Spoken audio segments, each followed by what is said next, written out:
criticizing science because I represent science. If you're vaccinated, you really don't need to worry about getting it in a way that's serious or transmitting it. That is true.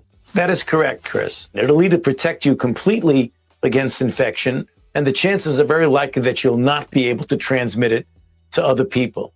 The risk is extremely low of transmitting it to anybody else. Full stop. Vaccinated people are clearly capable of transmitting the infection.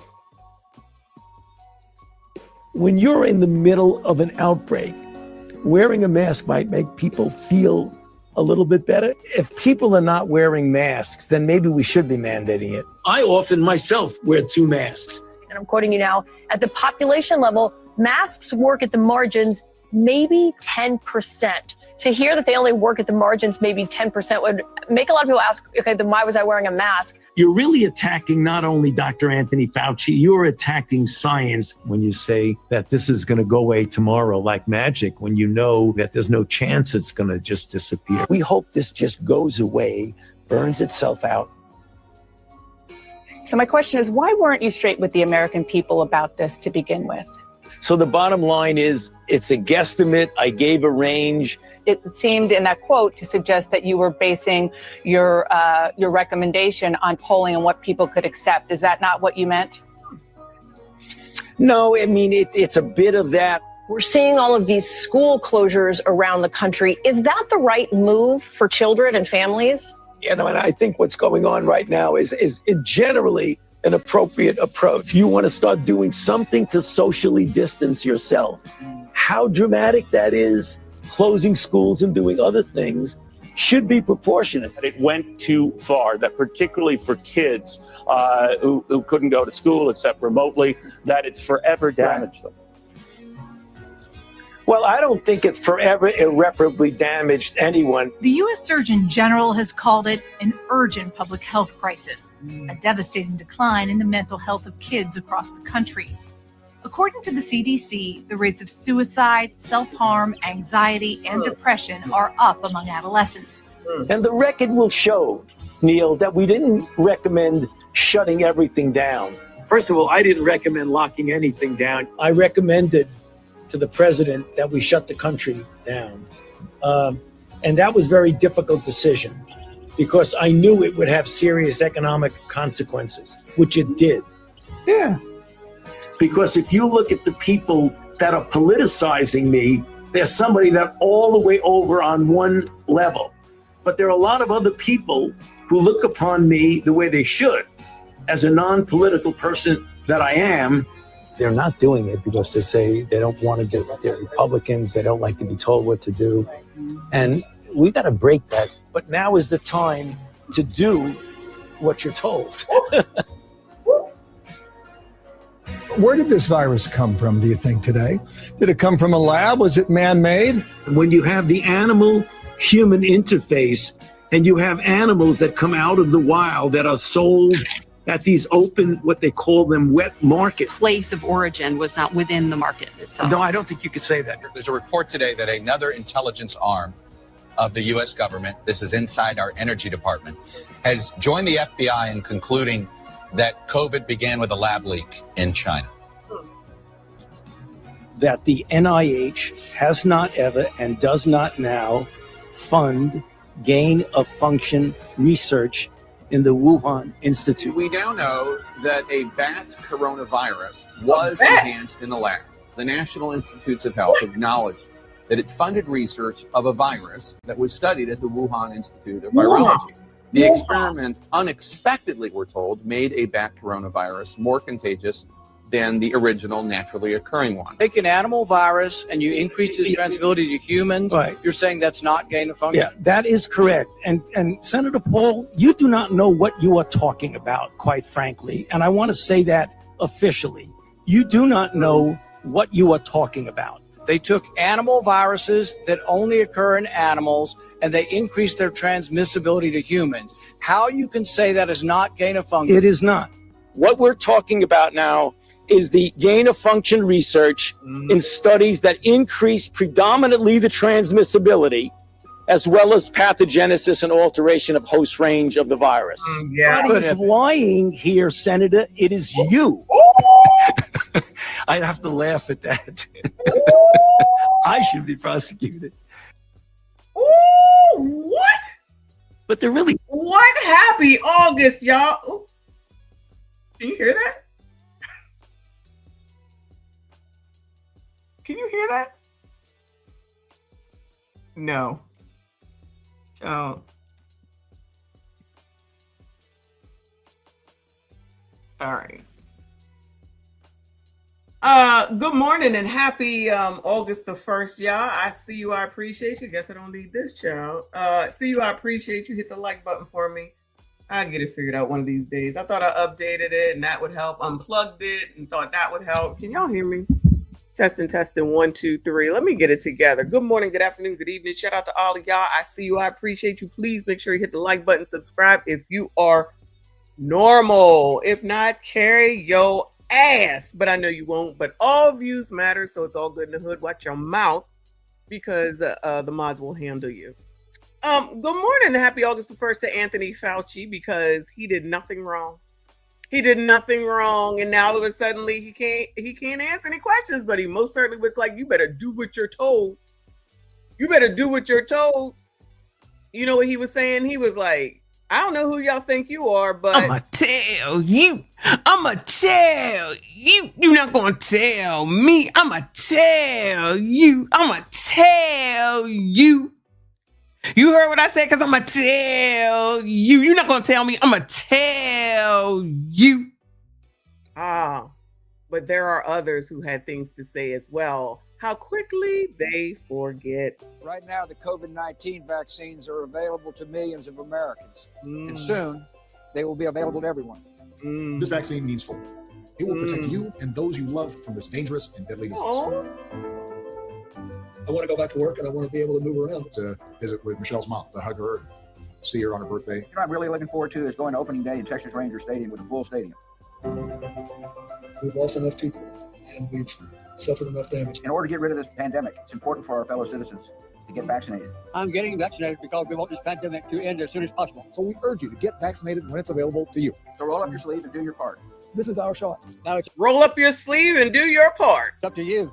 Woo, who is that? Roll up your sleeve and do your part. Interesting how quickly they be forgetting. But as we know, the internet does not go anywhere. Now, after all this talking and running around the world and telling people what to do and what they need to do as an American, now he don't want to say shit. What's that about? People following him, which I don't agree with. Leave that man alone, right? Leave that man alone. But y'all, not y'all, you know what I'm saying. People out here following that man. You got Harvey Levin over here crying. Oh, look at the way they're treating Anthony Fauci. Anthony Fauci should say something, child, because he most certainly was saying something during this time frame. Now, I know somebody is going to come through and say, it's all Donald Trump's fault. But shout out to Trump for waiting a long ass time before he did anything about it. However, that's not who was saying what you better do, what you gonna do, what you need to do as an American, and all that bullshit. How easily they forget. Like, this shit is not on the damn internet. You got more questions, but I tell you, if you have a problem figuring out whether you're for me or Trump, and you ain't black. Say it was racist if you didn't get the vaccine. Let's hear what Newsmax has to say, because our friend April Chapman was on there. And it says, April Chapman torches media for defending Fauci and Rosie O'Donnell. What Rosie do? Two-faced, power-hungry, and obsessed with fame. These were the major revelations Republicans say emerged from the personal diary entries of Dr. Anthony Fauci. He then came under heavy fire on Wednesday by... Damn, they got his diary? Oh, they got his diary? Invoking the Fifth Amendment over 100 times during a contentious Senate hearing on Capitol Hill, refusing to answer any questions. But of course, Fauci's many apologists in the media painted a much different picture. All of us owe our gratitude to Anthony Fauci, and many of us may owe our lives. I love you, Tony. His name is, they was calling him Tony? I forgot that child. Tony! I thought it was Anthony. They said, Tony! Hey, Tony. We love you, Tony. To Anthony Fauci And Anthony Fauci owes nothing to Republicans in the United States Senate. Anthony Fauci don't know anything to the Republicans, child. The Fauci thing, just sheer political theater. They shamed themselves. Some embarrassing performances. It was such a clown show. Watching Anthony Fauci before a congressional hearing taking the Fifth Amendment is just one of the most heartbreaking things I have seen in government in my lifetime. All right, now let's bring in our panel. TJ McCormick's a syndicated talk. One of the most heartbreaking things I've ever seen in my lifetime. Clearly, I'm not even up on the current events. They reading from his diary. Nigga, how the hell you over here talking about the Fifth Amendment when they reading what you wrote? Shout out to Lawrence. Thank you so much for your generosity, sir, as usual. Wow, appreciate you. He said, that's sick, SOB, son of a biatch, along with Obama in 2014 and Gates. Bill Gates planned this attack when I was in the army. Family, friends, colleagues, churches, celebrities, politicians, force, threatened those. Definitely going to feel God's wrath soon. Fauci requests pardon back in 2014 under Obama and Biden. So he asked for it? Oh, no. Oh, no. You telling me he asked for a pardon? If he wasn't doing nothing wrong, why would he ask for one? Well, then again, you had Marilyn Mosby asking for one, and they ignored her like the play. Is that racism? Child, is that racism? Remember that Marilyn Mosby was begging, along with her girl, I forget her name, begging Joe Biden, the person that they got into office, okay, to give her a pardon for crimes she committed that she's been convicted for. And they did not give it to her. Joe Biden did not give it to her, but he gave it to Fauci, to Tony. He gave it to Tony. Child, but I'm the white supremacist. Hold on. 1 GD minute right here. So you mean to tell me that a black woman went and asked their savior, Joe Biden, for some help, and he didn't do it? But y'all was cutting for that nigga like there was no tomorrow, like he wasn't responsible for the crime bill, mass incarceration for all these black people, particularly black men. Look what he did. Look what he did. Oh, he's a Democrat, child, and he want to run for president. Get him up in there, child.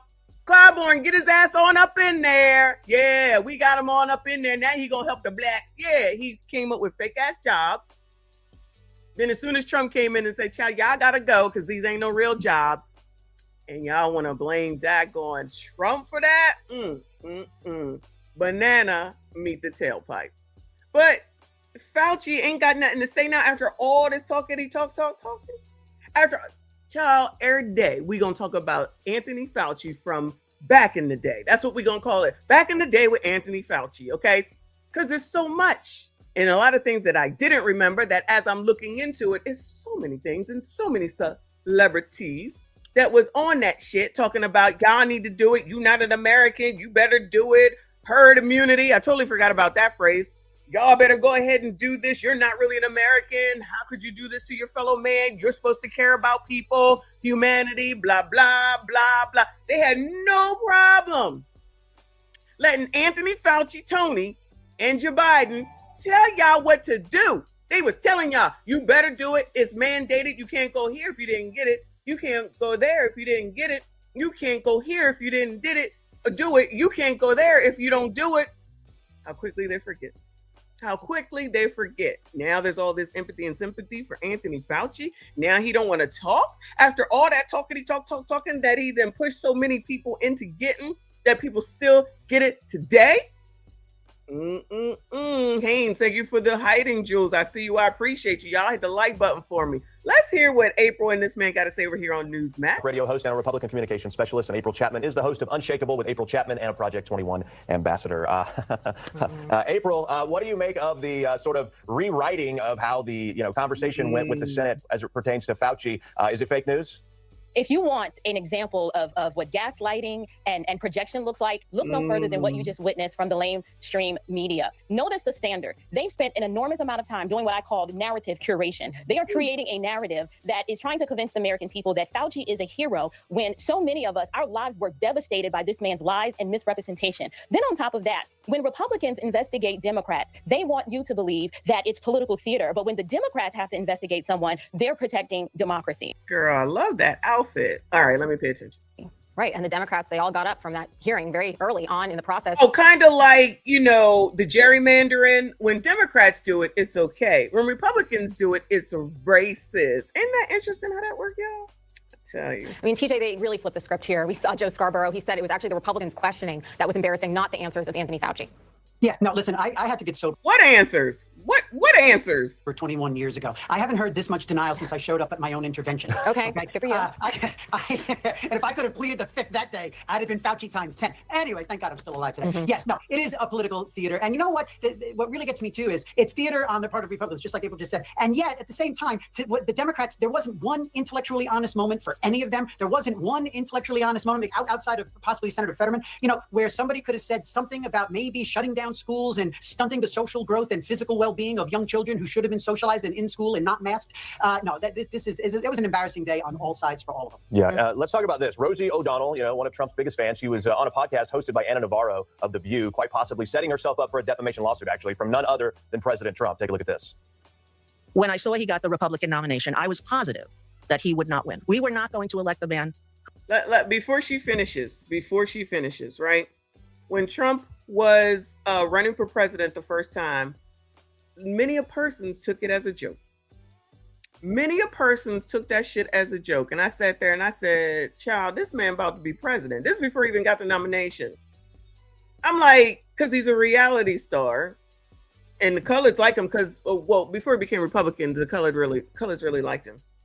And I'm like, plus he's just kind of like normal. He's not that politician that's all polished and you know they lying to your face and they're going to do whatever they want to do behind your back. So it's interesting how it's okay for a polished politician to do it, but not for him, because I don't trust any of them. They all lying as far as I'm concerned, but I digress on that. And then he kept getting closer and closer and closer. And then he got the nomination. I said, see, this was what you get when you play around. You play around like the what's that story I said?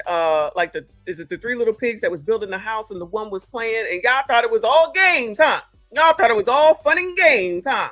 Then all of a sudden, that one wasn't ready, which was everybody that was upset, basically Democrats. There's no way anyone would vote for him. Ha ha ha ha. Him and that extra dude talking about grabbing by the OPP. Ha ha ha ha. Ain't no way. And then it was like, remember election night? You remember in Saturday Night Live?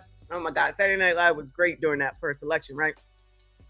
And they did that. Everybody was in the room talking about, he's not going to win. He's not going to win. Then they come back 30 minutes later. And it's like, yeah, he's not going to win. He's not going to win. Then they came back 30 minutes later. This is the way the scene went on Saturday Night Live. They was like this because they just knew. Thank you, Lawrence. They just knew Hillary had it in the bag. Hillary had it in a bag. That's what happens when you let your foot off the gas pedal or you take something and someone as a damn joke. That daggone man is president because everybody else thought it was a joke and they didn't take him seriously.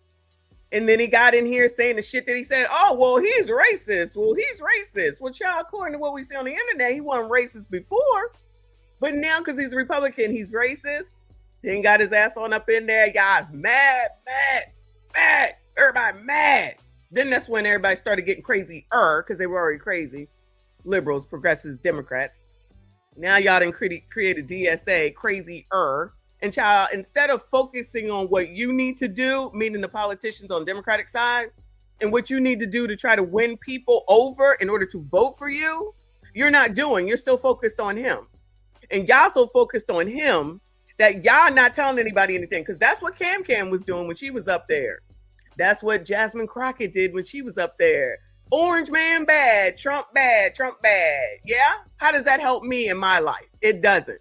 But y'all want to sit up here and say that I'm the problem? I'm a white supremacist? No, y'all stupid premises. Stupid with a capital STUPID. Because everything is a game. Again, never thinking about the future. Never thinking about downstream impacts. You just think about the now and then be so emotional. Because all that, child, don't let me come up here wearing the Make America Great Again hat. They really gonna have a fit, y'all.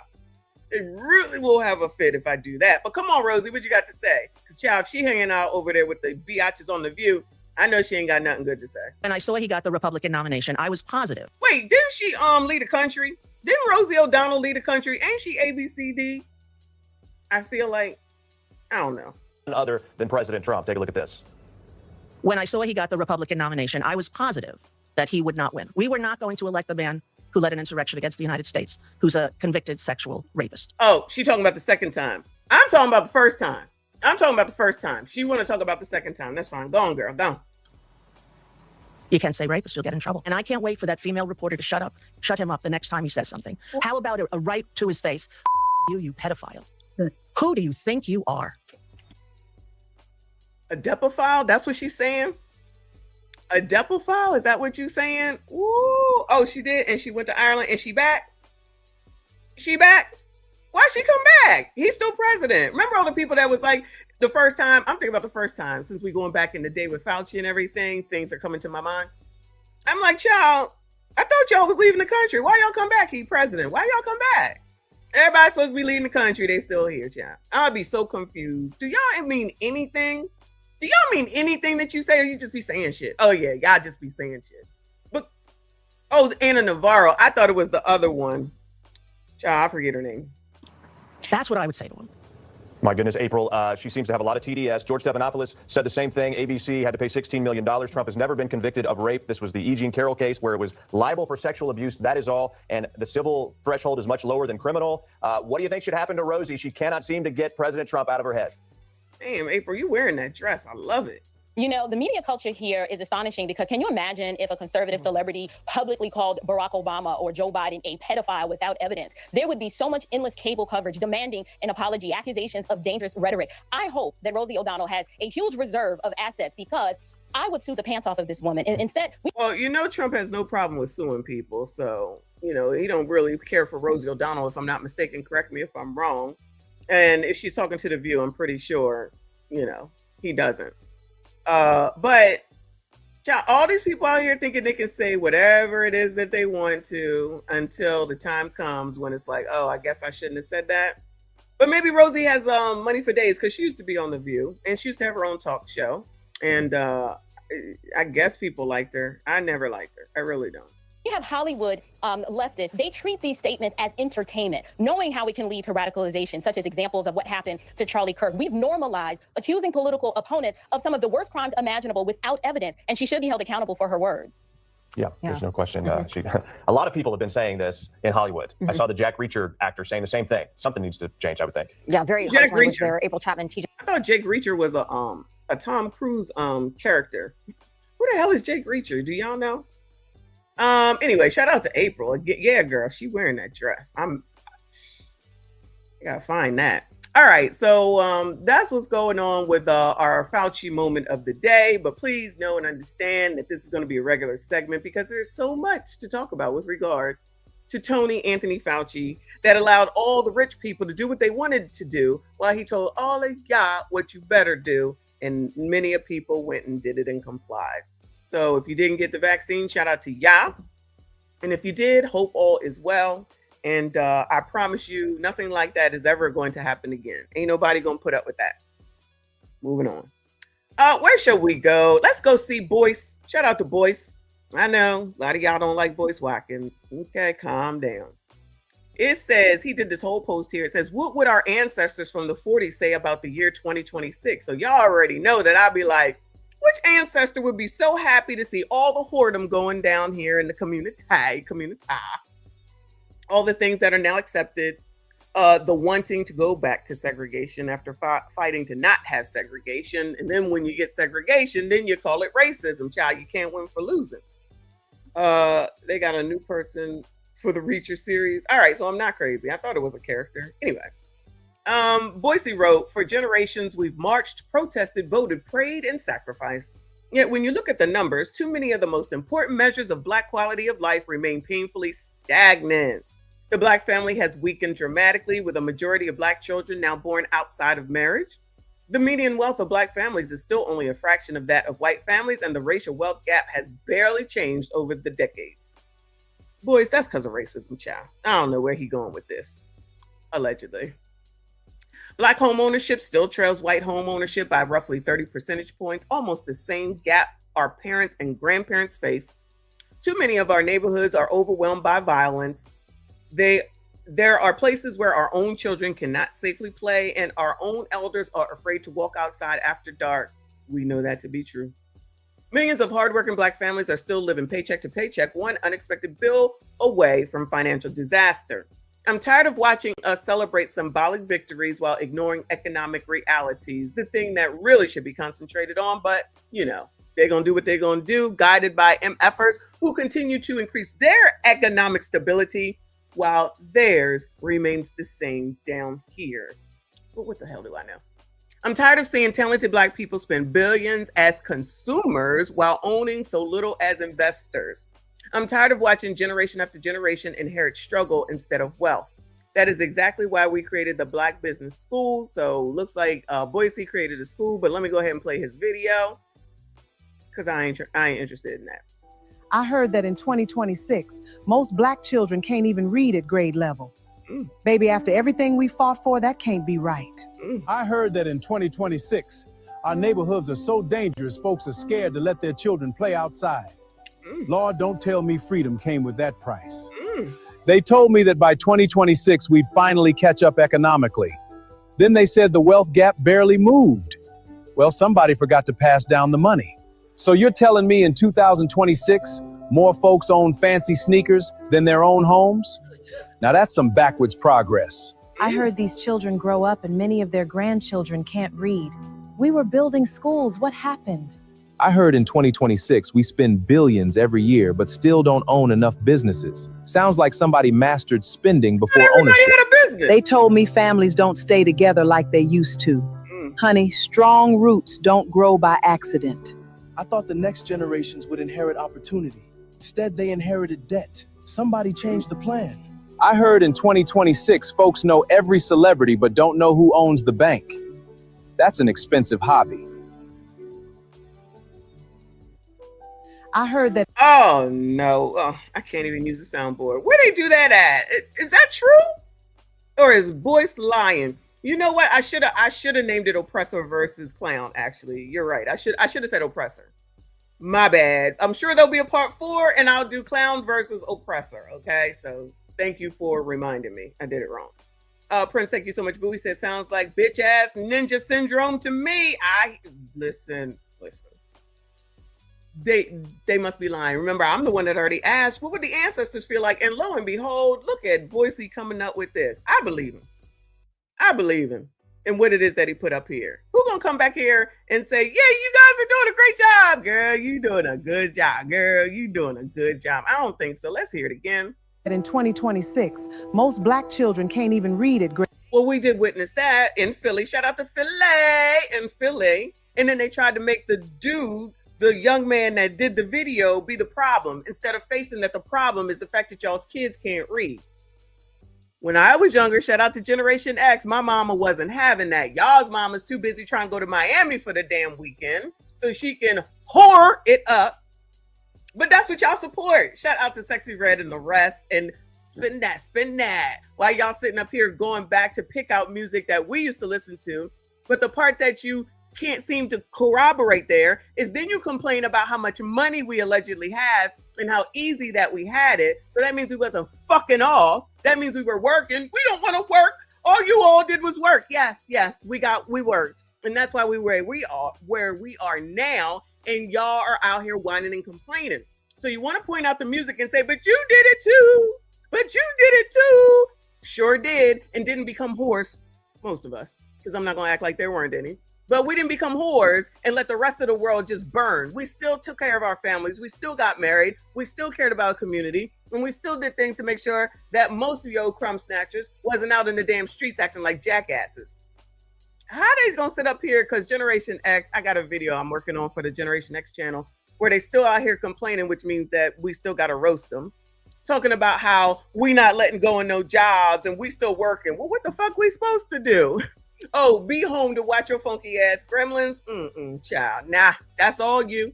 Let me let this play a little more. Grade level. Baby, after everything we fought for, that can't be right. It's right, Meemaw. It's right. I heard that in 2026, our neighborhoods are so dangerous, folks are scared to let their children play outside. Oh no, they let them play outside, but then God forbid that something happens, and then no one seems to give a damn, and then it's like, oh my God, I can't believe what happened, and then it's like wash, rinse, repeat. We got to do something about the violence. Nobody does anything about the violence. People like Doogie and Brandon say they don't need anybody's help. They got it all under control. Crime is down. So people want to believe crime is down. Tell that to all the memas and pawpaws that are living to be 70 some odd years old and then get taken out by your crumb snatcher ass gremlin children. Lord, don't tell me freedom came with that price. They told me that by 2026, we'd finally catch up economically. Then they said the wealth gap barely moved. Well, somebody forgot to pass down the money. So you're telling... I don't think anybody didn't want to pass down the money. I think that people just don't ask for things. They just follow along with what others say. Because there is some people who are rich and getting richer, richer, richer to this day, playing the same game over and over again. There's a new one, kind of new, that's getting richer, richer, richer every month. His name is Ben Crump.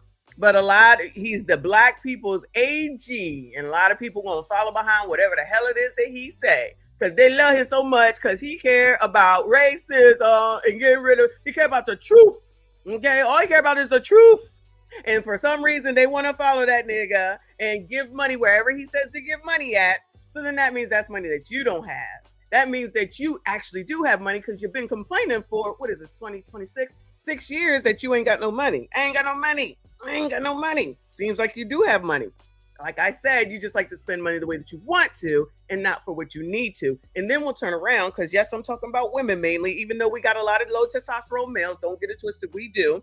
But you know, the Democrats are led by women for the most part. Definitely 92% of black women that say that you, sassy straights, the black ones, the coloreds, the brownies, the ebonies, and whatever the FBAs, the non-FBAs, the African Americans, whatever name you want to call yourself, y'all ain't shit. You ain't never gonna be shit. You ain't got shit. And we don't want your shit until they want your shit. Then when they want your shit, y'all got to give your shit up to them. And when you don't, then you hate your mom. Say I'm lying. Ain't that about how it goes? All right, just checking, child. Telling me in 2026, more folks own fancy sneakers than their own homes? Yes. We have a high eviction rate, sir. There's a high eviction rate in the community. Now, I know these people like to say it's because of racism. And while some of it may be, most of it is not. People do get denied for racist reasons, and sometimes it comes out. Shout out to Wells Fargo because they are mess.com. I'm not saying it's just them. I'm just saying they got some issues. Ben had some issues. They ain't the only bank in the world. We also have a few black banks that nobody seems to want to go to, but I digress on that. But yes, it's easier just to say, oh my God, it's racist. Just like when you're on a diet or you can't diet and you can't lose weight, call that racist, sir. Make that make sense. Oh, you don't believe me? Hold on 1 second, because it's weird that people applaud this shit. The racism that you're experiencing and the struggle to make ends meet actually means the diet don't work for you the same. Yes, sir. They making videos saying that shit when actually it's what you put in your body and through your mouth that's going to make the difference for most people. It may be this many people, maybe it's something different, but for the vast majority, it's what you eat. And since people can't stop stuffing their fucking faces, that would be the reason. And now with Klarna and Affirm and all the rest of them and DoorDash and Uber Eats, you could just have the shit delivered to you. You could pay for it over 17 months and you could just have a Big Mac meal that costs $30 now, complain about it, still buy it, and then turn around and say that it's racism. It's actually you just don't eat right. That's what it is. Child, what do I know? Keep eating, child. Keep eating. Now that's some backwards progress. I heard these children grow up and many of their grandchildren can't read. We were building schools. What happened? We waiting on Dr. Umar, child. Dr. Umar said, I know he coming with it. I mean, how many years has it been? 17, 16 years. School was already built, like the framing of the whole ass school, because he bought a school. So all he had to do was deal with stuff cosmetically. But for some reason, even though, what was it? A few months ago, y'all said that the school was ready. I ain't seen nothing to say that it's opening for this school year. Remember, I said I would go down there last year, and then he pushed it back to this year. And I'm under the impression it's probably pushed back yet again. Does anybody know? Anybody know the date that the school is supposed to open, since it's supposed to open up now? How we doing, young kings? Stay focused. Y'all know the rules. Black queens forever. Snow bunnies never. Never.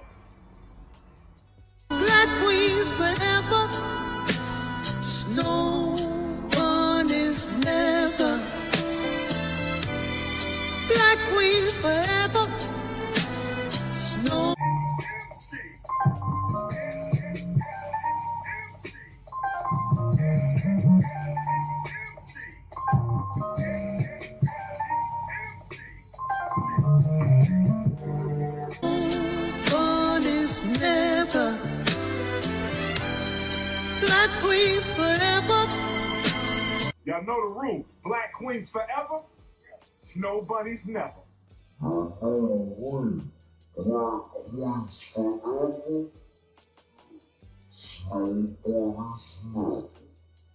haven't seen her once. All right, that's him. We're running. Y'all know the rules. Black queens forever, snow bunnies never. Y'all know the rules. Black queens forever, snow bunnies never. Never. That's what Dr. Umar wanted to be worried about. Who you sleeping with, who you wifing, who you doing whatever with, make sure that that woman is black. So he's too busy pandering to black women. That's what he's really worried about. Shout out to the guy who opened a school, child. I forget his name. Y'all know his name. Shout out to him for opening a school in a lot less time than Dr. Damn Umar. I heard in 2026 we spend billions every year, but still don't own enough businesses. Sounds. Everybody got a business though. What are you talking about? Everybody got a business. Everybody got a business. Sis. Like somebody mastered spending before ownership. They told me families don't stay together like they used to. Wait. He said people mastered spending. Wait. I can't rewind it. He's right. Definitely mastered spending, but then complain about consumerism while consumerizing, and then worry about what the people at the top are making while helping them make more money by continuing to buy from them. See, you understand that even though they say don't go to Target and don't shop at Target and allegedly boycott Asians, they're not teaching you how to save, how to make more money, and how to invest. Not teaching you none of that. So what are you doing? Because even if you put money in the damn bank account for savings, you ain't gonna make shit there. You need to have your money make money for you. But I know that's just crazy talk, because I'm just a white supremacist talking points. Honey, strong roots don't grow by accident. I thought the next generations would inherit opportunity. Sir, you're in the military, and any black person that goes into the military is going into the white man's racist military. And there's so much racism there that they tell their kids, don't go into the military, just because I see him in a uniform, because y'all know I love a man in a uniform. But I'm just saying. So then if you don't have any opportunities, then you can't read, and you live in a place that's, you know, not so great. We have plenty of men in the military here. Shout out to our veterans doing the damn thing, retiring before 40, on a straight and narrow, including my dad and my stepdad. Rest in peace to him. But y'all know, black people don't belong in the white man's military. I tell you, because it's racist there. I want someone to tell me where it's not racist, Bueller. I need somebody to name where there is no racism. Cha. Bueller, let me know. Instead, they inherited debt. Somebody changed the plan. That's okay, sir, because now GoFundMe is the answer to everything. Now, even though you gotta wait for it to fill up, because you don't get the national coverage like Carmela did, or the national coverage that Nolan did. For you on y'all's level, you're gonna have to wait till somebody decides that they're gonna go ahead and donate. And then by that time, because for some reason, the people that are telling you what to do don't seem to tell you about life insurance and having it and how important it is. Or God forbid, if something should happen to you, that you leave something to your family, specifically your children. But y'all, I know that's crazy talk. White supremacy again. I know. I heard in 2026, folks know every celebrity, but don't know who owns the bank. Child, they definitely know all the celebrities and fight for them all the damn time, child. Who is it that they be fighting for? Who are they fighting for first? Hold on. Let me see. Because there's so damn many, it don't make no... Sexy Red. My man. I put your pink, my booty hole brown. What a niggas, I'm looking for the hoes. Quit playing nigga, come suck a bitch toes. Pound town, just left pound town. Put your pink, my booty hole brown. What a niggas, I'm looking for the hoes. Quit playing nigga. Oh.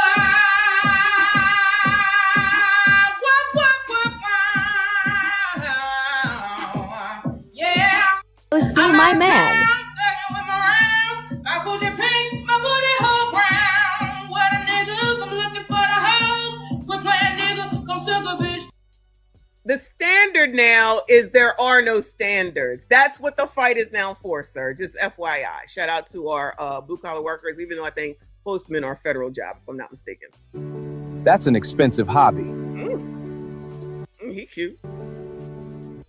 All right, it's over. Shout out to Boyce Watkins for that. He kind of answered my question from my video from the Chopped and Screwed video on which ancestor would be proud of what's going on today. I'm gonna go out on a limb and say not many. Let me go ahead and go over here to, where should we go? There's so much to talk about. Let me go to Ruin Leon. So shout out to Ruin Leon. He has a video that's titled, Dear Black Voters, vote correctly or you're going to go back to the cotton field. Y'all know it. Ricky done already said it. Larry Reid done told y'all that y'all better move to Africa. And the Africans said, keep your black asses over there because they don't want near black person. Shout out to the Tethers. So Ricky has already said, y'all gonna have to leave the country because it's gonna get bad and we're gonna be back in chains. LTM. Y'all, I was scared to be in the elevator with all those white people. And then I had to get a black lady to make me feel better. Imagine being a whole man feeling better because there was a woman that came to help you.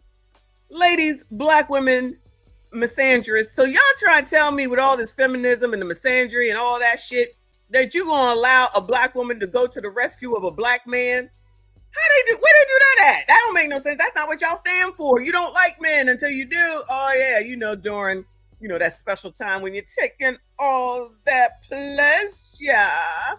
Any other time is do what I say when I say and don't question me about shit. If you Kevin Samuels, Tariq Nasheed followers don't get behind black women, remember? Do what they say. All right? That's your job, sassy straights. So Ricky telling y'all what to do. Low testosterone. You got, what's his name? Funky Dineva telling y'all that you the cancer to the community. What black woman came to y'all's rescue? Who came and refuted all that? Y'all remember that? Sassies, do y'all remember that?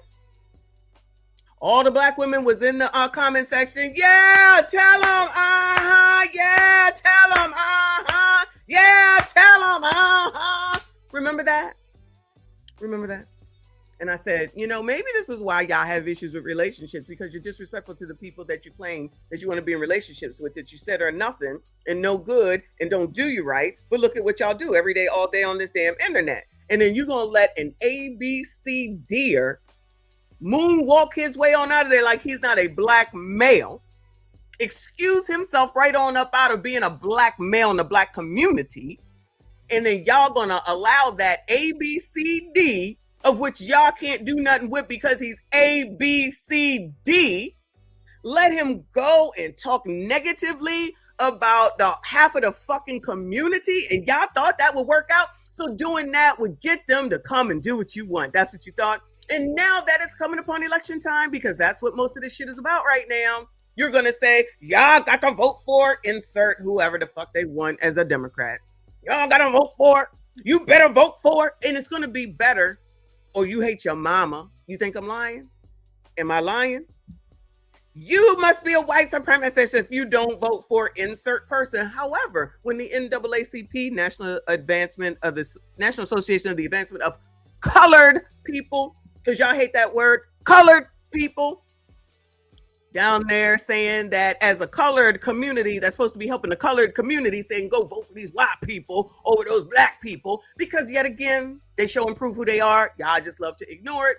That it's all about politics at the end of the day, because they need to make sure that they get what they get from the Democrats, child, and they got to deliver y'all in order to get it. And y'all try to act like you don't know, or you ignorantly refuse to listen because you say he black, I'm black, so I'm gonna listen to that black, even if that black is taking you the wrong way. But I'm the problem? I'm the white supremacist? I ain't telling y'all what to do. Do whatever you want to do. But when the shit fails, like it always does, and we end up at a list that don't make no damn sense, and yet it makes sense, child, don't blame white people. That ain't got nothing to do with me defending white people. That has to do with me telling you that you be making excuses for the shit that you do.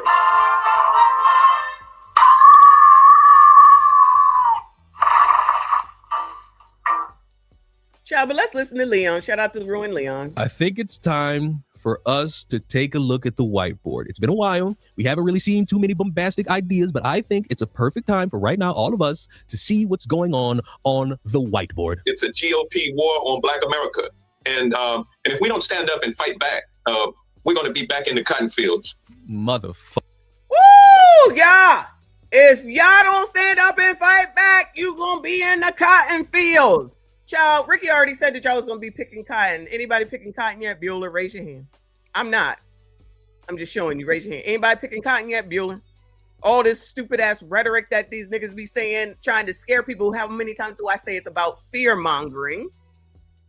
Stoke fear in you. You know, the old Republicans, Donald Trump, and white people, and MAGA people, conservative people.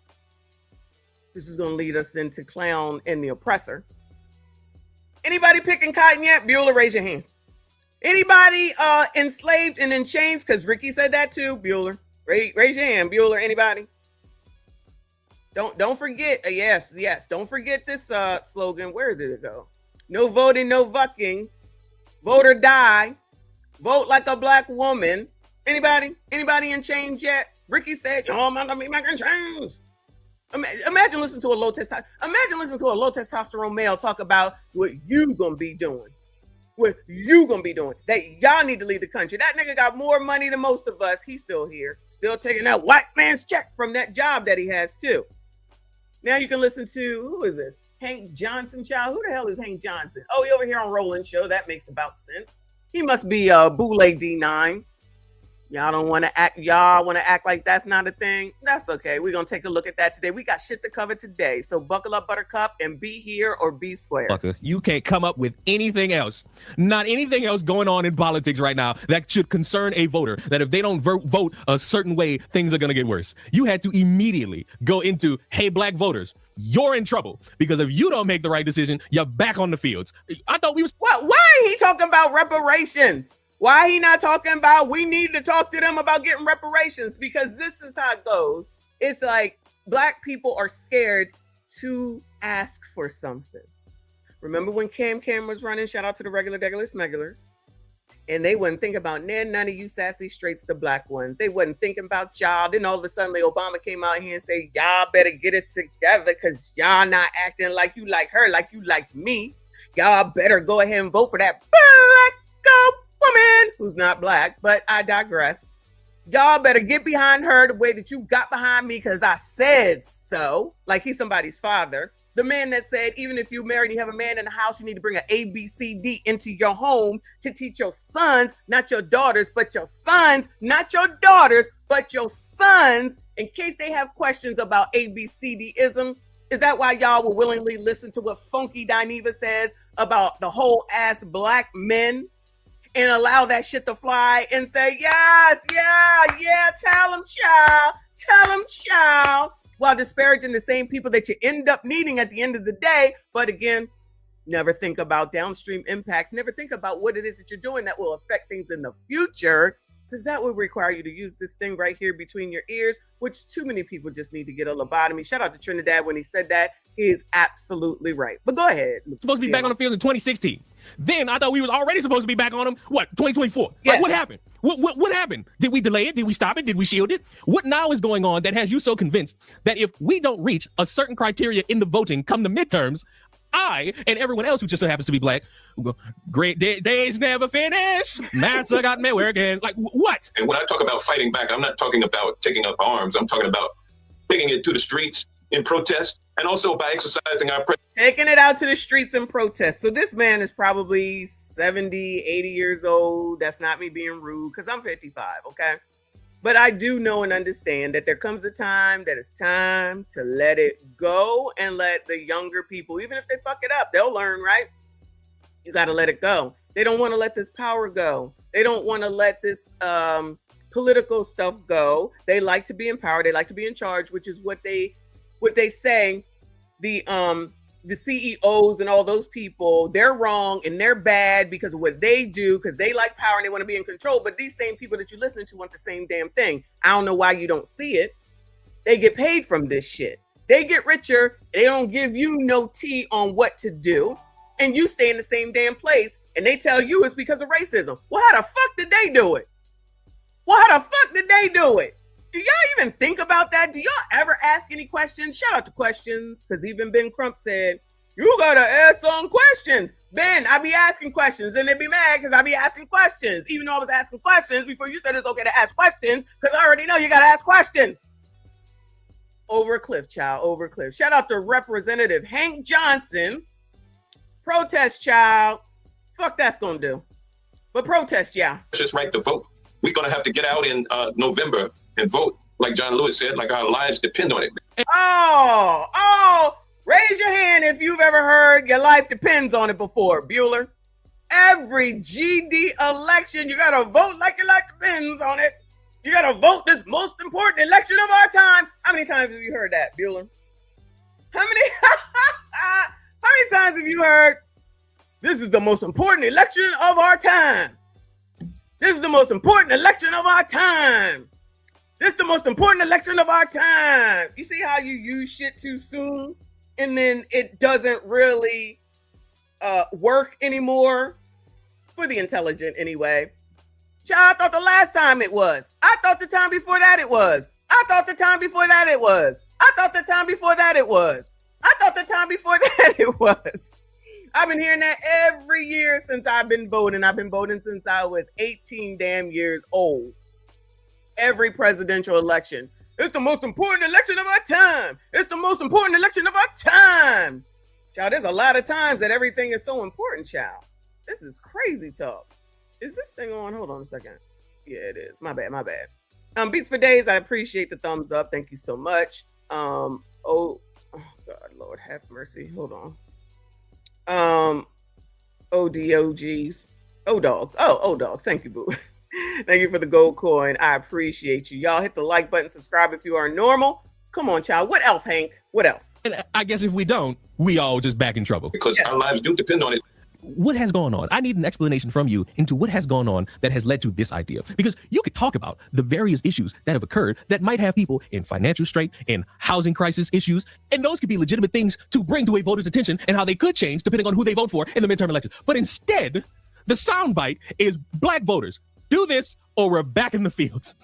Do this or we're back on the slave ship. Do this or we are in trouble. And this message has not gone over well with the people you intended it to reach. Representative Hank Johnson just came out and said, if Democrats do not win the midterm elections, black Americans will be back in the cotton fields. Are you that fucking dog? Man, these people, pardon the noise, I'm under the Orlando airport right now. Bro, these people are some of the goofiest people ever. Not under the airport. Shout out to MCO though. Right, and if you listen to this bullshit, you deserve all of the bullshit that happens to your dumbass dog. Because how the fuck, okay, cotton field, how?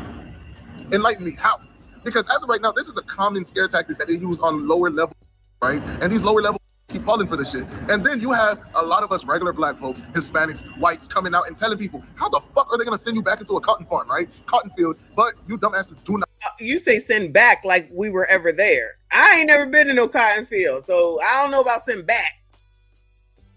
I don't know who they're talking to, because honestly, it's really insulting to begin with. There's a lot of things that these people say that black people should be insulted by, but, you know, whatever they willingly want to ignore, they just willingly ignore it and just act like it's all good in the hood. Child, you like it, I love it. If y'all like it, I love it, child. It's not my job to get you to do anything. You're going to do what you're going to do. You're a whole ass adult and know and understand that your results are yours. Period, point blank. Shout out to Prince. Thank you, boo. He said, remember Dem's slogan years back, vote or die. Yes, Diddy. When everybody loved Diddy. Diddy was a part of that. Vote or die. Shout out to Diddy. Good luck to that, man. Oh, yeah. And happy August the 1st, if I didn't say that. Another month down, 7 months down. We're in the 8th month.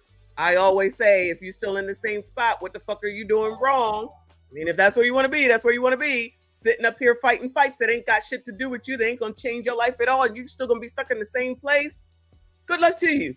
Talk about it on TikTok. We love it. Shout out to Content for Days. Yes, I do remember Vote or Die. Again, shout out to Diddy. Hopefully, I think his shit got moved up. He might be out sooner if I'm not mistaken. Something like that. But, you know, whatever. I don't know if they love Diddy, you know, because typically sassies, they love you once you are deceased or you are a criminal. Never forget. Deceased, criminal. Any other time, do what I say, when I say, how I say, at the time I say, or you don't love your mama. Okay, that's what it is. And you imagine, like I said before, if these heifers went this hard that they going for Carmelo and for Nolan, rest in peace to both of them. rest in peace to Nolan, and good luck to Carmelo. I think he got a new hearing, if I'm not mistaken, right? They put this much energy, half of this energy, into relationships. It'd be a completely different story for Black people. But it's more important to disparage y'all, talk about y'all, tell you what to do, that y'all don't do it, and then say that you are the problem, and then allow LTMs to tell them that Black men are the damn problem. But anyway, come on, Chuck. Listen, like, what the fuck, fam? Now I see why it's so easy to control a lot of you. Because y'all just bring up some shit that never could fucking happen. Y'all never seen happen, dog. Like, okay, as of right now, how are they gonna get all the Black Americans to go do that? And only Black Americans? What about us Haitians? What about the Jamaicans? What about everybody else? Only Black Americans? Like, bro, come the fuck on, bro. Fam, I remember whenever they said, if you vote for the Republicans, you're gonna be back in slavery, back in chains and all that other shit. Fam, the only chain that I've been in is a Cuban link that I purchased not too long ago. Like, fam, what the fuck be wrong with y'all, dog? And there's actual people who believe this shit. Dog, this is exactly why I said, man, I'm not even gonna keep saying that. Fam, during the whole slavery time, right, there was people that wanted to get off the plantation, which is us conservatives and independent thinkers, and then there is these goofballs that are like, it's just kind of nice over here. We get 3 square meals a day. We get this, we get that. Yeah, they might beat us half to death. Yeah, they might put everybody else in front of us. They might play in your butt. But, you know, at the end of the day, they feed us. They give us these free programs. Like, bro, come the fuck on, bro. Fam, growing up, the way that everybody, like the way that the Black community used to always tell me about their leaders, the people, their ancestors and whatnot, they would not be going for none of this bullshit. Y'all love to say we're not our ancestors, but y'all keep falling for the bullshit, dog. And because of that, you have to now erase that off the whiteboard, because random acts of protest didn't work.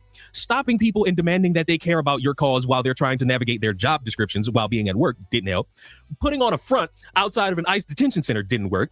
Hassan in Cuba didn't work. And now the racial fanfare of guilt tripping is back on the table, and it didn't work. You have got to come up with ideas or words that will actually hit home for the voter. Creating panic will only ensue more stupid people to believe that, you know, maybe it will get worse, but who cares? I'm living comfortable right now, so what does it even matter? I know it sounds very boring, but you got to hit the ground running with actual issues that the voters could help change with them voting for insert politician here or insert group here. You're not going to instill a lot of confidence by trying to instill fear in a lot of people, because the last time y'all tried that didn't fucking work. And what did y'all blame it on? Not wanting to support Black women. So can we please, as we get closer and closer to November, actually come up with ideas and speeches that will hit home for the voter? No. Ruin Leon, I don't know what your problem is, because I know you know what a TI is. So you better go on somewhere and stop talking this white supremacist talking points, okay? They don't care. They just like to listen to famous people. They like to listen to people that allegedly run the community. Nothing changes for them. Wash, rinse, repeat.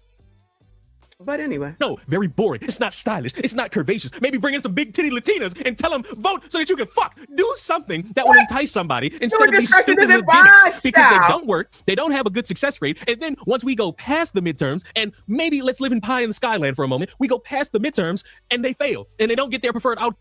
And they don't talk to you anymore until around time for the next daggone election. And then here they come. Hey. Come. What? Are you going to dress up like a slave and say, see what happened? See why you didn't vote for me? That's just going to make you look fucking stupid. That's going to make you look like you're trying to get attention. It's not a good idea. It's not a good campaign. It's not a good political strategy. So please, I'm begging, find a different way to It's worked so far though, Leon. I mean, we have to be honest. It has worked very well. I think, in my opinion, up until Cam. It's worked very well up until Cam. So it'll be very interesting to see what these midterms are about. And while the trolls don't want to believe it, they can believe whatever they want. I know the play. It's been the same play over and over and over again. Just like this old man talking about they're going to have you back in chains. It's all fear. It's always about fear. That's why people like Ben, not only for money, but the rest of them jump on these tragedies. And then they say, look at the white people, look at the racism, look at the racism, look at the white people. Then it will be Republicans, conservatives, blah, blah, blah, blah. That's why you don't want to vote for them. You want to vote for Democrats. They get their Democrats in, then they get what it is that they need, and they go on and make more money, and y'all still in the same damn place, found the same damn people that ain't helping you one damn bit and don't give you a damn thing. But y'all like it. I love it. Moving on to some white people stuff, because y'all love to talk about, you don't talk about white people. What I need to talk about white people for? Let me go ahead and talk about some white people now. Usually it's white women we talk about that be low mess than y'all's kids, but I digress, all right? Emerald Booking, whoever that is, says, where's the outrage? Black celebrities fund $175,000 reward as the white community stays silent. So let me ask you a question. Why do y'all care about white people so much? You worry about, you don't talk about white people for fucking what? I don't give a fuck about white people. I'm not white. But y'all don't see it that way. That's not how you see it. You think that I'm being negative to black people. I'm not making shit up. This all comes straight from the blogs, and y'all don't have shit to say to none of them, and you follow them faithful fuckingly. You follow them because they're celebrity in your eyes. You follow them faithfully. You don't like to acknowledge what is in your fucking face. This is what y'all be putting out here on the damn internet. This is what y'all want the world to know. So now whoever Emerald Pages is saying that the white people aren't outraged.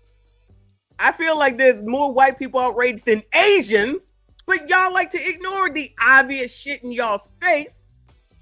I identify, child. I identify as a black woman phenotypically, child. Y'all let that shit fly in y'all's face. Y'all let that shit fly in y'all's face because y'all need a win because you are so focused on white people. And you want to be able to say, see, like a kid. This is what kids do. They be trying to get a one-up on somebody and say, hey, nanny boo-boo. Y'all remember that? Shout out to Generation X. Nanny boo-boo. That's what y'all want. That's what y'all want. That's what y'all live for. That's why you be sitting up here worrying about what the fuck white people be doing. They ain't fucking bothering me. What the fuck are you looking for white people to do here? You got Nancy Grace. Y'all said you was boycotting white people based off of what Ricky said.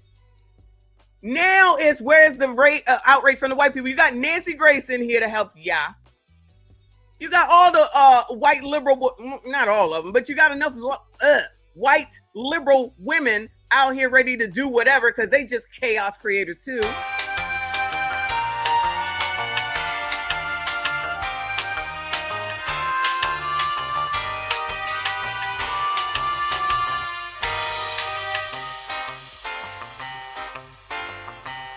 What kind of shit is that? Man, Zay, you so crazy. Is that a wig? I didn't even know. Nancy Grace wear a wig, y'all? I didn't know that. Anyway. You had all the white people's attention after 2020 with George Floyd. Y'all had white people everywhere. Everywhere. White people was ready to go. Oh, poor black people. Oh my God, I didn't know. They had to see what happened to George Floyd. Rest in peace, George Floyd. They saw it. They was down. Tell me about, child at work. Tell me about what happened to you. I'm like, bitch, get out of my face. Get out of my face. How about that? You got a fucking phone. You know where the library is. Get out of my face. I'm not your storyteller, okay? Carry your ass somewhere else. And they was out here ready to give up money, give up ducats, support, give you raises, give you jobs. Child, if no one took advantage of that time, I don't know what to tell y'all, right? I know everything right now is Donald Trump's fault. I know, I get it. But at that time, white people was white people and for black people all over the damn place. Say I'm lying. It was ready and willing. We got you blacks. And they said BIPOC. What does that stand for? Let me see what that stands for. I forget what that stands for. Hold on a second. Where my chat GPT? I need a name for my chat GPT. They's like, oh, do you want to have a name? I should name it Tether. What does BIPOC stand for?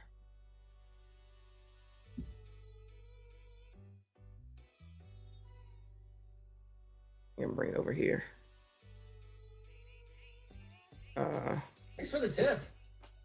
While I'm waiting, shout out to News Ticks. I appreciate you, boo. He said someone on this press tour should ask Nolan's mother to name his friends. That's like asking them to do something when Cam was out on her tour, and the only time that she got any hard-pressed questions was when she went to see the dude at Fox. I forget his name. Other than that, nothing. It's all softball questions, which we're gonna get to. We're gonna get to it. Shout out to Jay Gray, my fave. Thank you, boo. He said, I thought the 90+% was gonna shut the F up, Messy. Ain't shut the fuck up since they said they was gonna shut the fuck up. Not one shutting the fuck up at all. BIPOC stands for Black and Indigenous people, while also including other non-white racial and ethnic groups. Black, Indigenous, and people of color. You know what that means, Black people? That means that everybody is included. That means everybody is included except for white people. So now they get to come on in. They said, come on in, child. We're going to change it to BIPOC. Remember when the white women got together to help Cam to raise money for them? And that weird ass, pain in the ass white lady who talked like everybody's 3 months old? We have to use our, what did she say? We had to use our power, our privilege. White woman, we have to use our privilege to be able to help the colors. Now, she didn't say colors. I'm saying colors. But she said, we have to use our privilege to go and help the BIPOCs as BIPOCs. Probably saying that she a woman, so she's like, oh, we included too. Because y'all allow people to come in for every damn thing. Child, well, how am I going to listen to people that can't even control their own shit? Now they all up in the shit. And they end up voting for their husbands with their husbands. And then you be like, how did Donald Trump get elected again? That's not what y'all said. Y'all here believing white people, and then 2 seconds later they racist, and then 3 seconds later they your people, and then 5 seconds later they BIPOC, and then 10 seconds later they're okay. Y'all, that's too much selective outrage and individualism based off of who the fuck it is that you decide to like. Nobody got time for that. That shit don't work. Works for y'all though. If it works for y'all, good luck to y'all. It don't work for me. So I'm not sure why you think that white people are supposed to come out here and do anything. What the white people are doing, which are the people that are involved with this Nolan Wells stuff, is trying to protect themselves, their livelihood, and their families. And y'all act like that's racist, that someone would protect themselves. That's crazy. That's actually wild to think that someone who allegedly is being accused of something, which technically they really haven't been by the people that matter, meaning the oppressor, the police, the detectives, the DA, whoever. And y'all just out here accusing them, and now they're getting these threats, and now they go to protect themselves, and now y'all saying that's racist. So they should just sit there and take it, right? I guess that's how so many DV relationships end up being what they are, because y'all just decide, well, shit, I should just sit here and take it. When I tell you, you should get out the first time some dumbass touches you. Y'all want to stay and change them. Y'all want to go have children with them. Y'all want to go ahead and create a life, and then you want to live 10 kids later, then that nigga take you out, allegedly. Then you say, I didn't know. Then the fucking rap sheet comes out of, child, anyway. So Emerald Book says, where's the white outrage for Nolan Wells? $175,000 in reward money pooled by black celebrities and civil rights leaders. What's LeBron say? Because Ben said now that LeBron is coming to Philly, that y'all need to get your minds back on Nolan. He said, your black AG, get your mind right and keep your eye on what's going on with Nolan and nothing else. That's what Ben said. That's what Benny said.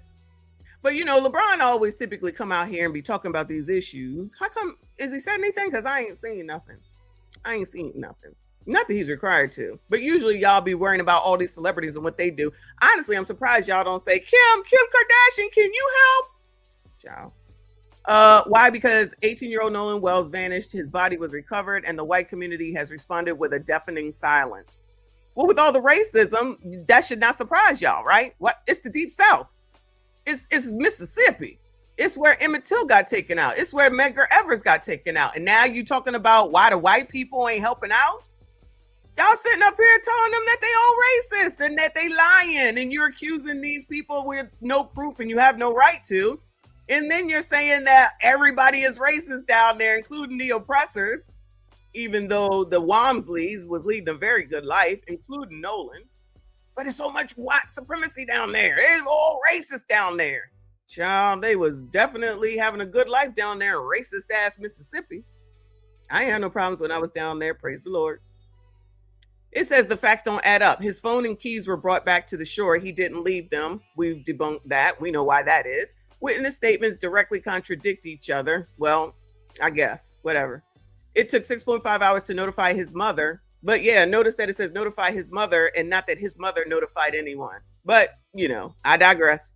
His digital footprint was scrubbed, allegedly. Nothing proven to date. Nobody looked at anything to date, even though they are allegedly finally saying something to the social media people to try to get that information. Because just because she said don't mean it's true. What is it that you can prove?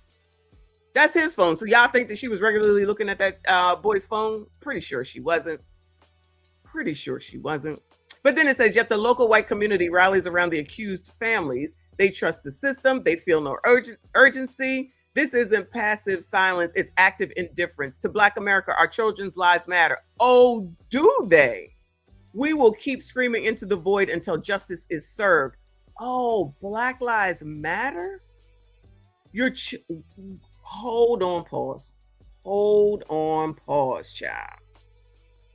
I'm glad you said this. I'm glad you said this. Let's see.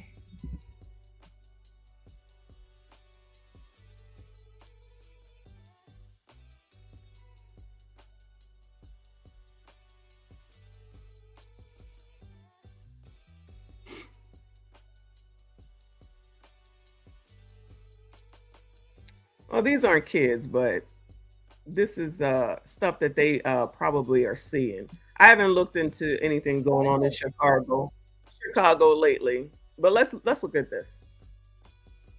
This definitely will influence your kids. It says Chicago residents say prostitution problem has returned near Midway Airport. Oh no. Garfield Ridge residents demanding something be done about prostitution and drug activity returning to their area. We have covered this story before. Neighbors saying they've been noticing it along Cicero Avenue near Midway Airport. They're considered BIPOC. Y'all allowed them in, BIPOC. Don't get mad, BIPOC. Y'all allowed it. They say, and this is very yucky, they are finding used condoms, syringes, and other evidence of No, we talked about somebody where they was doing the same thing. Maybe it was Portland, Seattle, or Portland or something. And that mayor is just allowing it to happen. She don't give a damn. Shout out to the socialists. Illegal activity in residential areas. It was a problem last year. Those complaints were heard. Oh, maybe it was this one. Police did help things get under control there, but that did not last. Residents held a press conference last night I know that's not urging city leaders to step in. In this neighborhood for 40 years, over 40 years, and I have kids now that are teenagers growing up. It doesn't matter, sir. What are you talking about? Is that that's a shirt for ChatGPT, ain't it? Ain't that their logo? Cues are later, and when they see the activities that are going on, that's a bad influence on them, especially as they're starting college. You know, we don't want them going into other areas that are not so pretty. Residents are calling for increased police patrols. More. Not the oppressor. No, defund the police. Remember, they ain't got time. They ain't got time. Surveillance cameras and a police station in that area. Remember when Brandon took out Shot Spotter so that they could know when something was going on and they could come sooner? Child, he said, nah, we ain't got time for that. Anyway, let's go back here because they care about your kids. So Tyler Perry, which I'm working on something for Tyler Perry, and you got Terrell Owens, and then you got the biggest grifter of the year, the last decade or two or three, Al Sharpton. They love the kids, they love everybody, and they love the Black community. Shout out to them. Worrying about white people yet again. Let's go over here to these white people. Black Millionaire says that Ben Hudson, the father of Warren Hudson, child, are we supposed to know their names? Their last names? Described as one of Nolan Wells' closest friends, whose mother is a judge, said his family plans to sue attorney Ben Crump for defamation. Discovery for this lawsuit would be very interesting. Ben Hudson, the father of Warren Hudson, said his family plans to sue civil rights attorney Ben Crump for defamation and slander over public statements made during the investigation into Nolan Wells' death. Hudson accused Crump of creating a false narrative that subjected Warren and other young people connected to the July 4th trip to threats and harassment. He also accused Crump and Reverend Al Sharpton of exploiting the tragedy for political and financial purposes. Crump denied the allegations and said his focus remains on determining what happened to Nolan and Ruiz now, and Carmelo, and those other two people that he had up there, and whatever the hell else that he was doing beforehand. Shout out to Ben, child. He cannot sleep. Ain't no way he can sleep. Warren, whose mother is Mississippi Chancery Judge Ashley Cole. Why she got a different name? Are they not married? This is amazing. Was among the group with Nolan on Horn Island before, excuse me, the 18-year-old disappeared. Nolan's body was found 2 days later. Authorities have not announced criminal charges and the investigation remains ongoing. Hudson has also offered a $50,000 reward for information leading to an arrest and conviction connected to Nolan's death, saying his family wants answers as well. So when the blacks offer money, it's okay. It's good. When the whites offer money, it's bad. It's bad. Now, didn't the last story just say, where the white people at? Where the white people at? They ain't got nothing to say. Here the white people trying to do something. That's a racist. That's a racist. That's really what a synopsis to. So it's damned if you do, damned if you don't. And please understand and know that many of people can see this. Just like if those boys try to come to the funeral, they be damned. They didn't go to the funeral out of respect, they're damned. There's no winning. So why bother?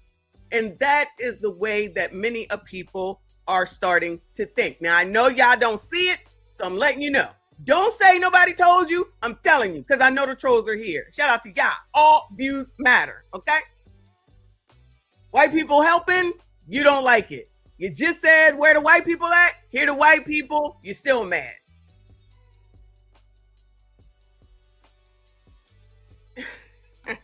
Shout out to Dadisha.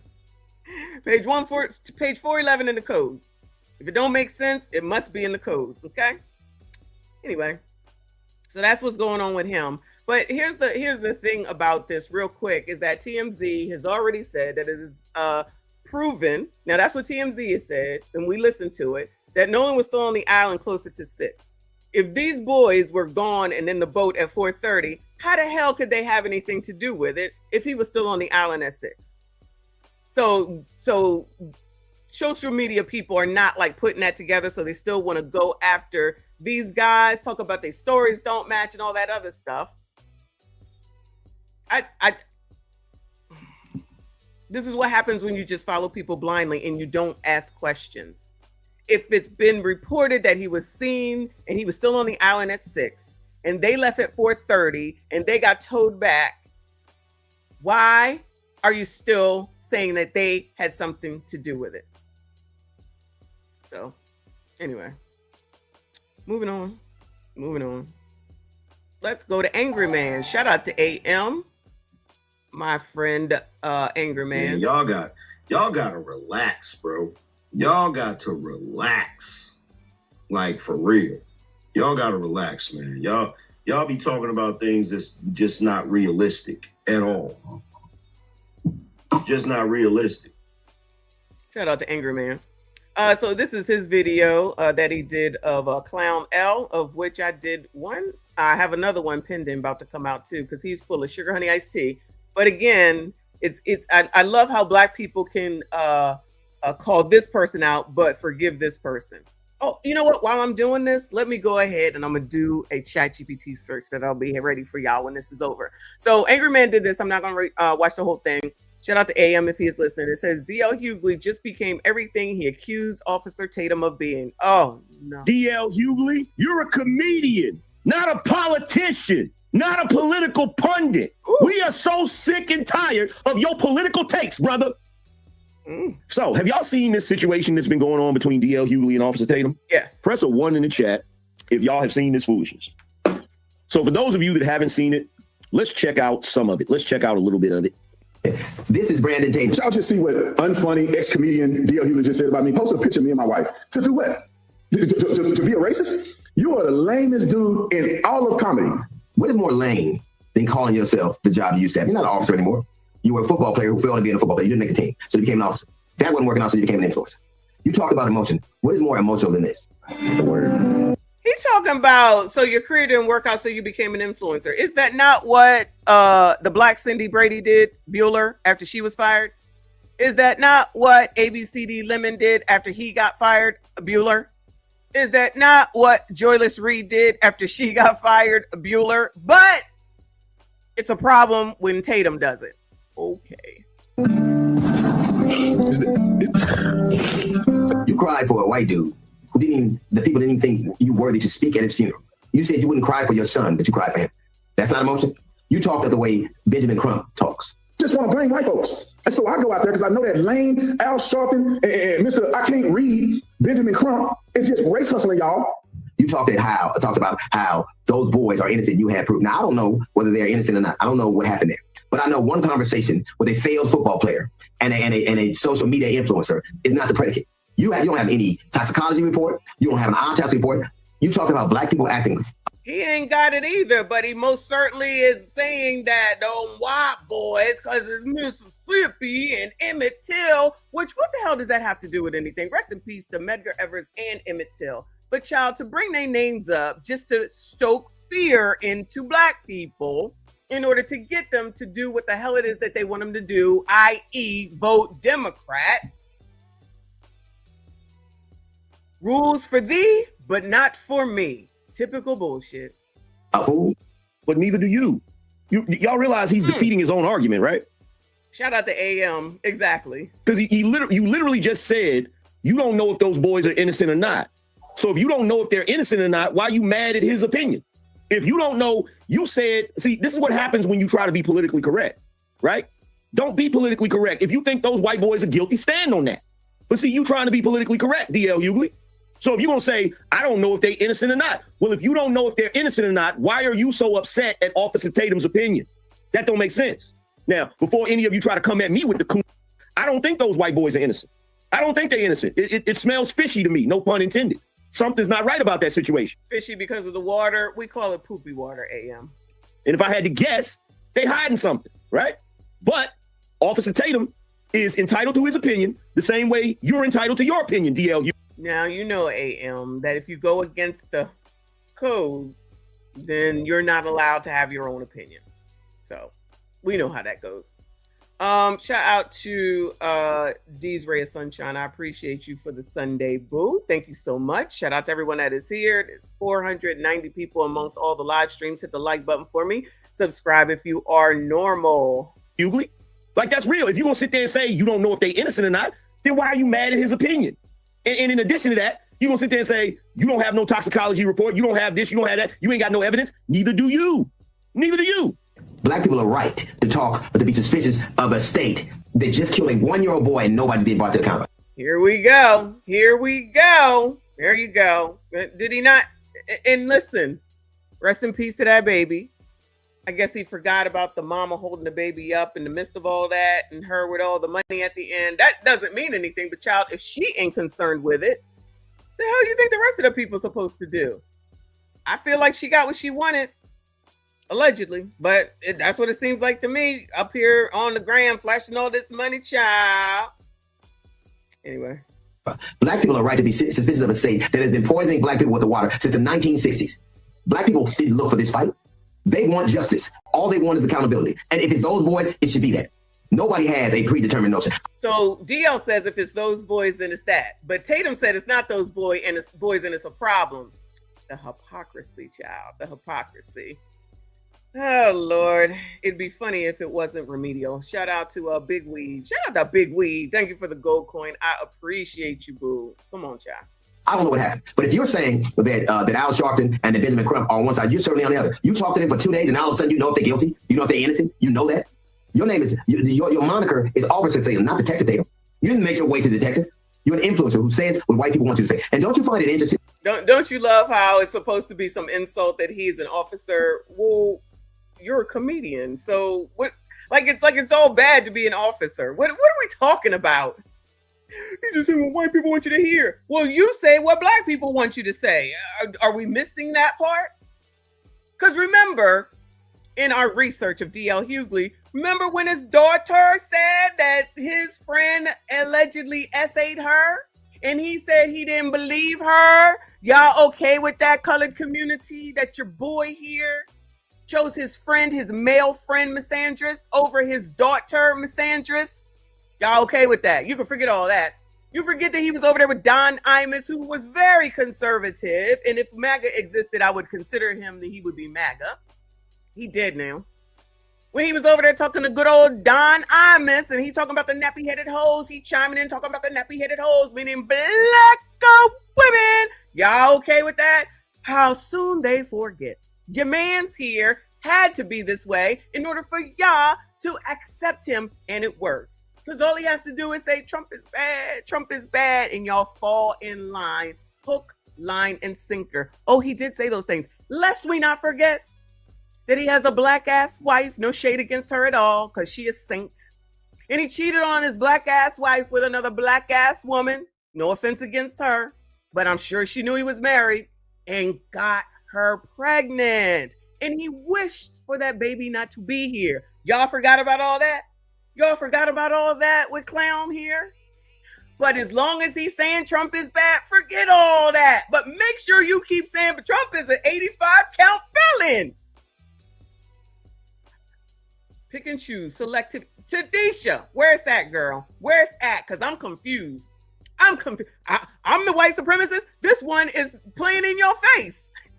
Been playing in y'all's face. And since most of the party is women, black women, and y'all know damn well strong, independent, don't need a man, get behind black women, do what we say, y'all ain't shit. You allow Funky Dineva to talk about men, you support it. This nigga talking about black women, y'all can forget all that and say, go DL, he care about the black community, yeah, because he wants you to listen to his black ass show on the white people's network.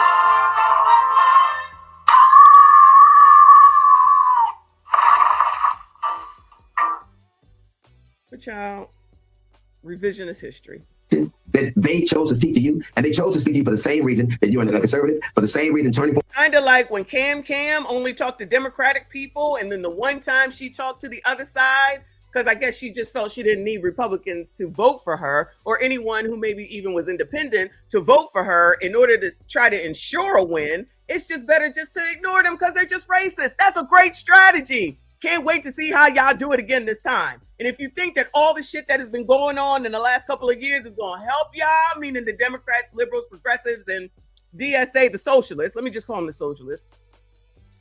But then again, the Democratic Party is having an issue for those that don't matter. I don't want to get all into it because now they're saying, oh no, don't vote for these Democrats, vote for these Democrats. Fracturing. Because these people want to give away too much. And these people say, no, they're not the right people because you know why? They won't be in control.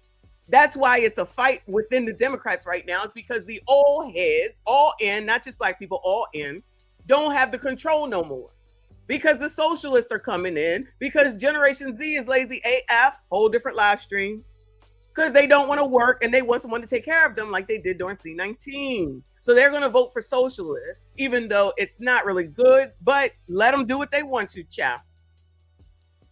That means these people don't have the control if they vote for these people. That's why you now have Joyless Reed saying, don't vote blue no matter who. So y'all gonna act like you never heard that that slogan before? Vote blue no matter who.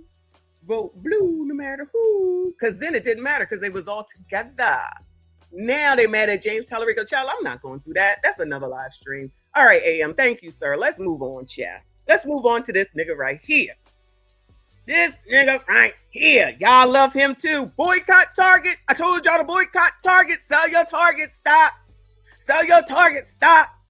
This man running around here with his wife half naked, allegedly, with that skin tight. Shout out to her. She looked good. Let's not get it twisted. She looked good. However, he told y'all, if you jealous of the way my wife looked, then you need to divorce your wife and get a better one. You married to a hood booger. Y'all okay with your pastors talking like that? Cool, I understand. Whatever, y'all like it. Y'all like it, I love it. Y'all like it, I love it.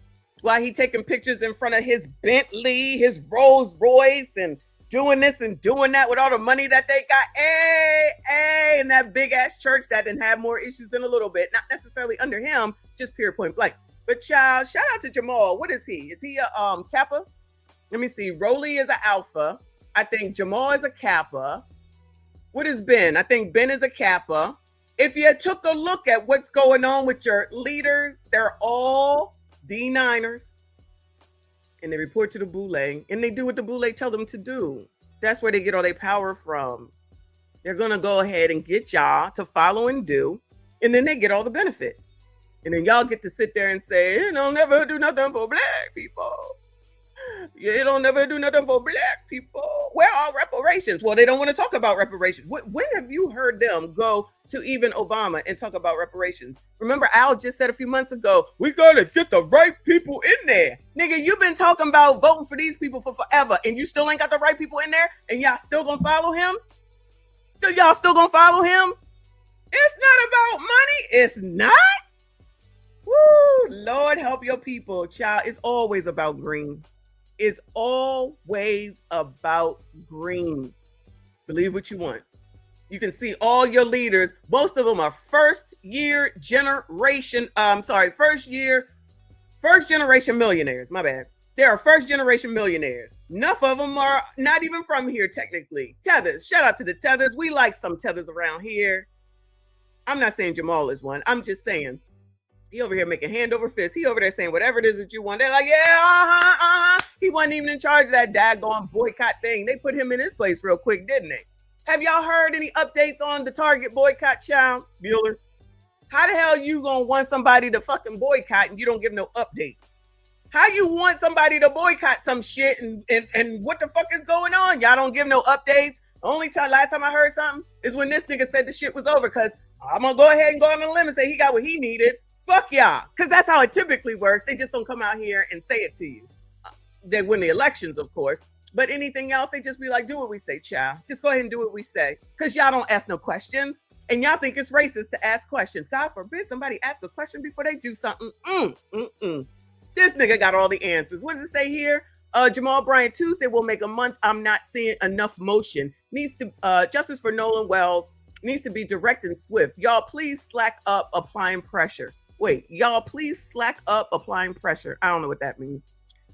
So he says in his little video here, warrant should be issued today for Wyatt, Warren, Bart, Evan, Jax, Eric, Morgan, Tristan, Katie, Grandpa, Judge Ashley, all the parents, and everybody on the boat. Am I missing anyone? What the fuck is this? Half of these names I ain't even heard of.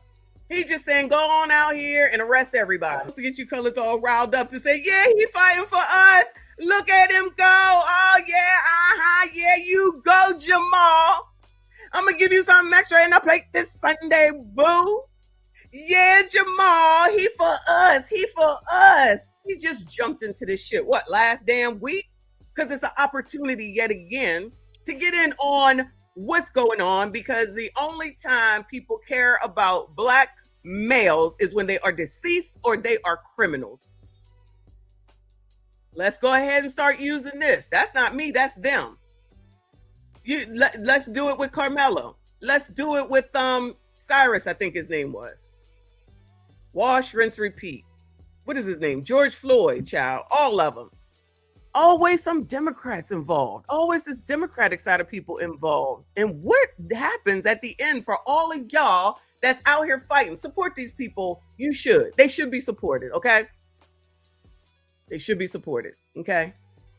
However, it seems like it always comes with a give your money to. Now, you got to give your money to him, of course. Then you got to give your money to them. And then you got to go out there and fight. And then you got to do the protest. And then you got to be on the internet now and be detectives, accuse people. And now that the other side is sick of y'all shit and they want to say, nah, we're going to start handing out some defamations, of which one person has been arrested for taking on up out of here threats. And then the other one has been had a cease and desist sent to her. She says she don't care. Can't wait to see how that works out. She says she ain't got shit. Well, that makes it kind of worse that you sitting up here, you got shit to lose, or you ain't got shit to lose, so then they're going to take your ass to jail. You keep on. She says she's going to keep on. Fuck her. I hope she do. That's more content for the rest of us. Y'all want to think that you could say whatever you want, whenever you want, to whomever it is that you want, including this nigga right here. I'm pretty sure that this is inappropriate for him to be doing this and naming all these people. And what the fuck would they need to be having warrants for? For fucking what? Nobody even knows what the hell the oppressor has, the DA, the prosecutor, and then none of them, to be saying, oh yeah, this is what should be happening. They didn't talk to 60 people. Nobody seems to want to give a fuck about what they have done. They just saying that because it's the deep state, it's Mississippi, Medgar Evers, Emmett Till, then that just means everything is racist. So again, regardless of what they say, you're only going to accept one thing, what you want it to be, which is going to be an issue if they don't say what you want them to say. We're just waiting, because that's all you can do is wait. You can theorize whatever. You can think whatever. None of that matters until they fucking say something. The rest of this is just people just talking on the fucking internet, talking recklessly, enough people, but it's just talk for the internet. But anyway, so that's what this nigga is doing. But you want to know about what white people are doing? Here's a white person that's supporting blacks. All right. Shout out to Hunter Biden, the crackhead, Joe's son, of which Joe made sure that he gave his son a back pardon and a forward pardon. Y'all, I forget what it was called. but he made sure that nothing could happen to his kid, the crackhead. All right. Hunter Biden gets blunt about how black women are the backbone of the Democratic Party. I feel like y'all really like hearing that shit. Like that's some badge of honor. We're the backbone of the Democratic Party. That's what Cindy Brady said as soon as Joe Biden went out and said that we command and demand that Cam be the nominee going forward. Whatever. Black woman got my dad elected. I thought Clyburn got your dad elected. Biden has been outspoken in recent months about, that's Hunter, about Trump, the state of the country, and what Democratic leadership should focus on ahead of the midterms. Oh, interesting that this should come out now. July 31st. That was just yesterday, okay? Now you got a white crackhead talking for y'all. You should be happy. Hunter Biden has firmly established himself as an antagonist of both the Republican Party and select Democrats who sought to pressure his father to drop his 2024 re-election bid. When it comes to his daddy, Joe Biden, hold on a second. Shout out to Joe Biden. This is y'all's man right here. You got more questions, but I tell you, if you have a problem figuring out whether you're for me or Trump, and you ain't black. Hunter didn't mince words about which bases stuck up for him the most and the base that sent him to the White House in 2020 after defeating Donald Trump. And remember when The View said that you need to, no one is above the law. And they knew that Biden, because he said that he would not pardon his son because it's the right thing to do. And then they said they was about to convict his ass. Then all of a sudden, Joe Biden came out and pardoned his son. And they said, well, I would have done the same thing too. Wishy-washy AF. Wishy-washy AF. That's your man's Joe Biden. You know who stuck with my dad? 100% Black caucus, the Hispanic caucus, the Progressive caucus. Biden told former NFL player Arian Foster, whoever the hell that is, and others for their macro dosing podcast around the 1 hour mark. You what got my dad elected. Child, is that how you speak? You what got my dad elected. Black women, period, the end. Child, I wish I could have the machine work so I could clap for y'all, child. He added, why was Cam his number one pick? Because black women said you better pick somebody black. Why did he, that's me saying that. Why did he pick the first black woman to be the Supreme Court? Black women got my dad elected, not just for the president. Black women have gotten my dad elected since 1972. That's who stood for him. Child, what? Even after the crime bill? Well, yeah, we do see after the crime bill. Child, because it affected you sassy straights most. They don't give a fuck, okay? Allegedly. But firmly, but allegedly. Y'all ain't shit. You ain't never been shit. You ain't never gonna be shit. Okay? So, they're gonna go ahead and forgive Joe Biden, even though you were affected most by the crime bill. And y'all went to jail the most because of the crime bill, which was signed by Bill Clinton, the first black president, because y'all considered him the first black president before Obama got elected. Y'all was all good in the hood with him, huh? I had no problem with Clinton. I had no problem with him at all. Honestly, I ain't got no problem with none of these presidents, okay? Because, child, I'm not looking at them. I'm looking at what the hell it is that I can get from them because they are president. That's all. Child, what can you help me with that I can go take advantage of? That's just me, though. The hell do I know? Let's see what Joe Biden said here, or Junior Joe Biden. Hunter Biden. Hold on, let me just play this shit. Hold on. Those people started to really pile on. And those people, y'all allowing him to get away with that? Those people started to really pile on. And child, look, Hunter is child, I'm gonna play it again. I'm sorry. I hate to interrupt, but I just saw that he has a wedding ring on. I forgot this nigga is pregnant. I'm pregnant. That this nigga is married. So you can even be a crackhead and get a daggone wife, child. I don't know what the problem is. Hold on a second. Yo, you know what I found out? DG offered me free delivery. I don't know if I can take advantage of it. I need to get out of the house. Hold on a second. Anyway, my bad. Here, let me start all over. I'm sorry, I won't interrupt. Let me let him speak. Those people started to really pile on. And those people represent the money of the Democratic Party.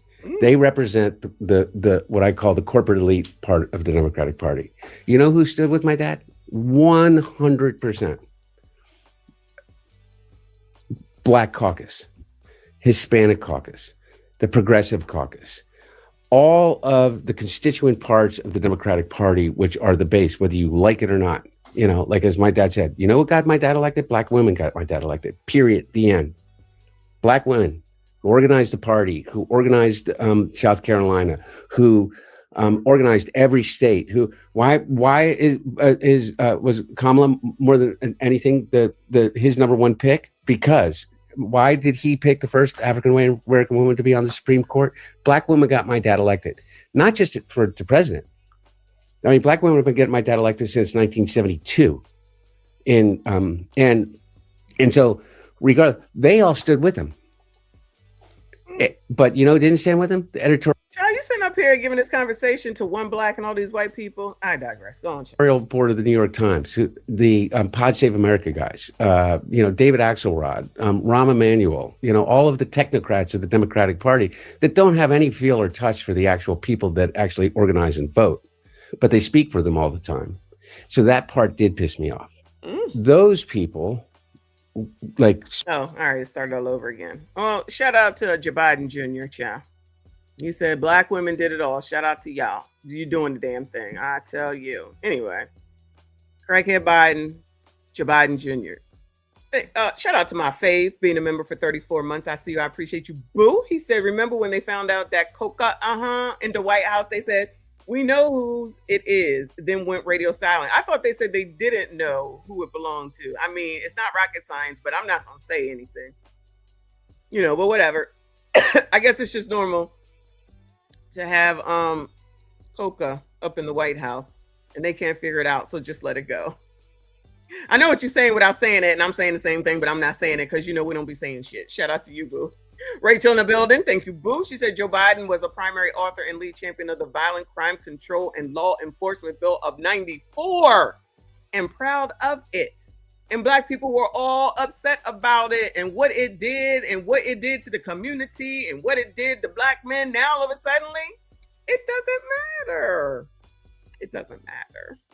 But anyway, what else he got to say? Hold on. The answer came as Hunter revealed his thoughts on the infamous June 2024 debate Biden had against Trump and how his appearance after traveling in his battle with cancer became a creature. Oh, so they're trying to say that he had cancer then and didn't know. I thought he had C19. And that's what actually happened. Shout out to Mika in the building. She said, ooh, the man who his brother's, he was messing around with his brother's wife. Rest in peace to Beau Biden. Yes. So Beau Biden was the good son. He was the good boy. He was probably going to run for president at some point, governor of Delaware first, and then run for president. But alas, he had something with his brain. And now Joe Biden has cancer. So maybe something is in their family or something. I guess he's saying that the problem was he had cancer and didn't know it, I guess. Leading to the avalanche of individuals from Pod Save America to George Clooney and other political operatives who called for Biden to end his re-election campaign. Statistically, black women have been far and away the biggest supporters of Democratic candidates at the national level. When Biden ran against Trump in 2020, Biden secured 95% of the vote from black women. Yes, you go, girls. You go. Holla back. Imagine if they put that much energy into relationships. I'm going to let that go. The number dipped slightly to 92% in the 2024 election when VP Harris ran against Trump, but those women took on the moniker the 92%. We know. They dropped from 95 to 92. The 92% highlighting their support for Harris and their concern about another Trump presidency. Blah, blah, blah. All right. I don't want to hear no more that Joe Biden Jr. has to say, but know that there are white people that are talking. FYI, since y'all are concerned that no white people are talking, the white people are talking. Okay. So let's go over here and take a look at this clown versus oppressor.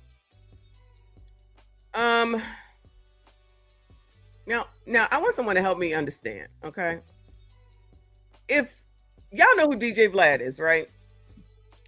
If DJ Vlad is a culture vulture, like y'all be saying, DJ Vlad takes advantage of the blacks and the culture. He a culture vulture. Why do all the blacks keep going on his show? Help me understand. Can anyone help me make that make sense, Bueller? All Vlad do is take advantage of black people and black celebrities and what black people be doing and what black people got to offer. But y'all keep going there. Why y'all keep going on the show? I'm confused. He sucks. Listen, Vlad, I'm just going by what they said if you happen to see this, okay? I don't know because I don't watch this shit. Because I don't want to hear about no damn celebrities and what they think, right? So if Vlad is a culture vulture, why y'all keep going on there? D.L. Hughley always goes on Vlad. But then again, D.L. Hughley cheats on his wife, so I guess it's okay. Shout out to black women that accept all that. Rachel, thank you, boo. She says, how can black women be the backbone of Dems and we are minorities in the U.S.? We don't have the numbers to move any election. It's nonsense when they report is shaking my head. Girl, I don't know. It's just something that people say. Listen, I don't know. All I know is if it's something that looks positive, they like it, they love it, and they run with it, which is why they came up with we're 92% gonna shut the fuck up. And ain't shut the fuck up since they said they was gonna shut the fuck up. These are the people that allow Funky Dineva and ABCD say that black men are the cancer to the community whilst he is a black man. But give him a pass. D.L. Hughley can shit on his wife. Give him a pass. Call black women nappy-headed hoes. Give him a pass. Child, it just, Tadisha. Whatever page it's on with the code, child. It's about whatever page it's on in the code. Shout out to Wombat in the building. Good morning, good afternoon, good evening, sir. He said out in the ATL at a tourney, but listening in Joe Biden with his racist quotes, giving eulogies for white supremacists, but I'm supposed to vote Dem. Yes, you are. Half of you are anyway. Half your ass need to make sure that you vote Democratic, okay? Don't forget that. I'll always remind you. That's what I'm here for, y'all. My mouse is about to die. Anyway, all right, let's get through it. D.L. Hughley went on. So this is Tatum's video. It says D.L. Hughley went on Vlad TV and called me out. Big mistake. This is getting ridiculous, y'all. All this back and forth in this shit. These are grown men. There's a lot of grown black men that's looking crazy out in these streets, in my opinion. But we don't listen to it. On and say Brandon Tatum is unimpressive. Now I bet you $1 million you'll never debate me. Someone brought up a back and forth you had with a guy named Brandon Tatum. So I think that he is an unremarkable human being. MAGA likes black men who do what they're told. But keep going and doing your barbershop conversations with your lack of knowledge on everything political. You should have stayed with being a comedian because you don't know what you're talking about. Like, subscribe to the channel, hit the bell so you get notifications anytime I go live or make a video. If you're still subscribed to this channel, like this video, comment on this video, share this video. Let's get into this. Let's get to D.L. Hughley. D.L. Hughley used to be my favorite. Child, he got a Charlie Kirk shirt on. That sweatshirt look comfortable, but sir, all right. My favorite comedian. What didn't happen to you, DL? What didn't happen? My body boy decided he gonna get on here and talk crazy about Brandon Tatum. He said I'm unimpressive or something he said. I'm gonna play the clip. I told Vlad on the comment section, I say, Vlad, you need to have me on your show. Somebody need to hear from Brandon Tatum about this foolery that DL saying. Roll the clip. Tatum will be on Vlad's show soon, child. More of the same. Make Vlad that money, honey, okay? Coming up off of the backs of blacks. Take advantage of black people all the time. Let's go. Well, when I posted on my YouTube forum that you were coming to do an interview, someone brought up a back and forth you had with a guy named Brandon Tatum. I don't know, Officer Tatum, right? Yeah, the cop. Right. The guy, no, he's not a cop. Do you know when you call yourself your old job, you don't think much of what you do now? Okay. Hold on a second. Come on. I don't call myself my old job. Just so happens it's a social media title. But your name ain't D.L. Hughley, is it? Is that what you normally go by before you became a comedian? Nobody? Child, didn't somebody say his name is Schumacher? Oh no, that's excuse me, that's Umar. What DL is not? What is DL's real name? Anybody know, Bueller? No, you before you were D.L. Hughley, the comedian. So you still running with the comedian thing? Okay, all right, real quick. So I think that he is an unremarkable human being.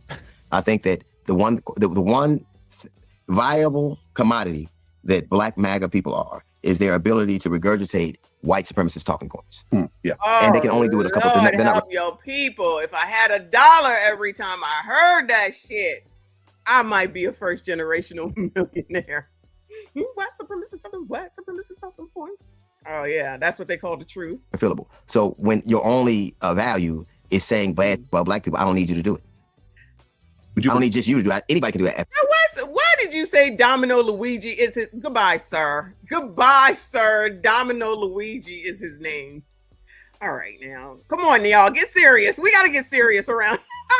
We got to get serious around here. A little bit anyway. A little bit. Okay, just a little bit. Is saying bad about black people. I don't need you to do it. I don't need just you to do it. Anybody can do that after that. So I think he's an unremarkable man who's the kind of human being that MAGA likes black men who do what they're told. Name me a remarkable. This is a thought exercise. Name me a remarkable black man that MAGA liked. Ben Carson. A remarkable? I'm talking about remarkable that all of us can agree is a remarkable human being. All of us have to agree on. So Ben Carson is not a good man because D.L. Hughley says he's not. So D.L. Domino Luigi has to agree in order for them. Who thinks that he would say any black man that happens to be Republican is a remarkable man? We already know he's not going to do that. Why do people listen to this nigga? I don't get it. And if y'all think he's a successful comedian, then think it. I don't give a fuck. That nigga should not have been on the Kings of Comedy. If Cedric is funnier than you, then you know that's a problem. But I digress. So now, if DL don't agree, which we know he will not, then they're not, just because he don't think so, there's Ben Carson, there's Larry Elder. So y'all just discount them just because they're fucking Republicans. That's your ignorancy. Ain't Ben Carson a fucking doctor? I guess that don't matter. Wesley Hunt, I guess that don't matter either. Successful black men, but because you're not on the right political side, because like I said, it's all about politics at the end of the day, just because y'all don't want to see it, that's a you problem. Just go ahead and call, and he's allegedly pro-black. It's only pro-black if you're Democrat. Is that a rhyme? Shout out to me. It's only pro-black if you're Democrat. It's only pro-black if you're Democrat. Other than that, you ain't no good. Brain surgeon. He ain't shit. He might as well be the what did Ebony K say? The bus driver. They ain't shit. He ain't shit. What is the dude on the what is his name? Carl Thomas on the Supreme Court, child? Clarence Thomas. My bad. Clarence Thomas. He ain't shit either, huh?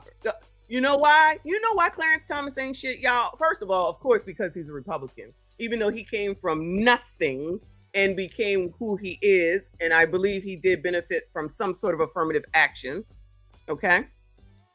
But because he's married to a white woman, you know, you can't have that.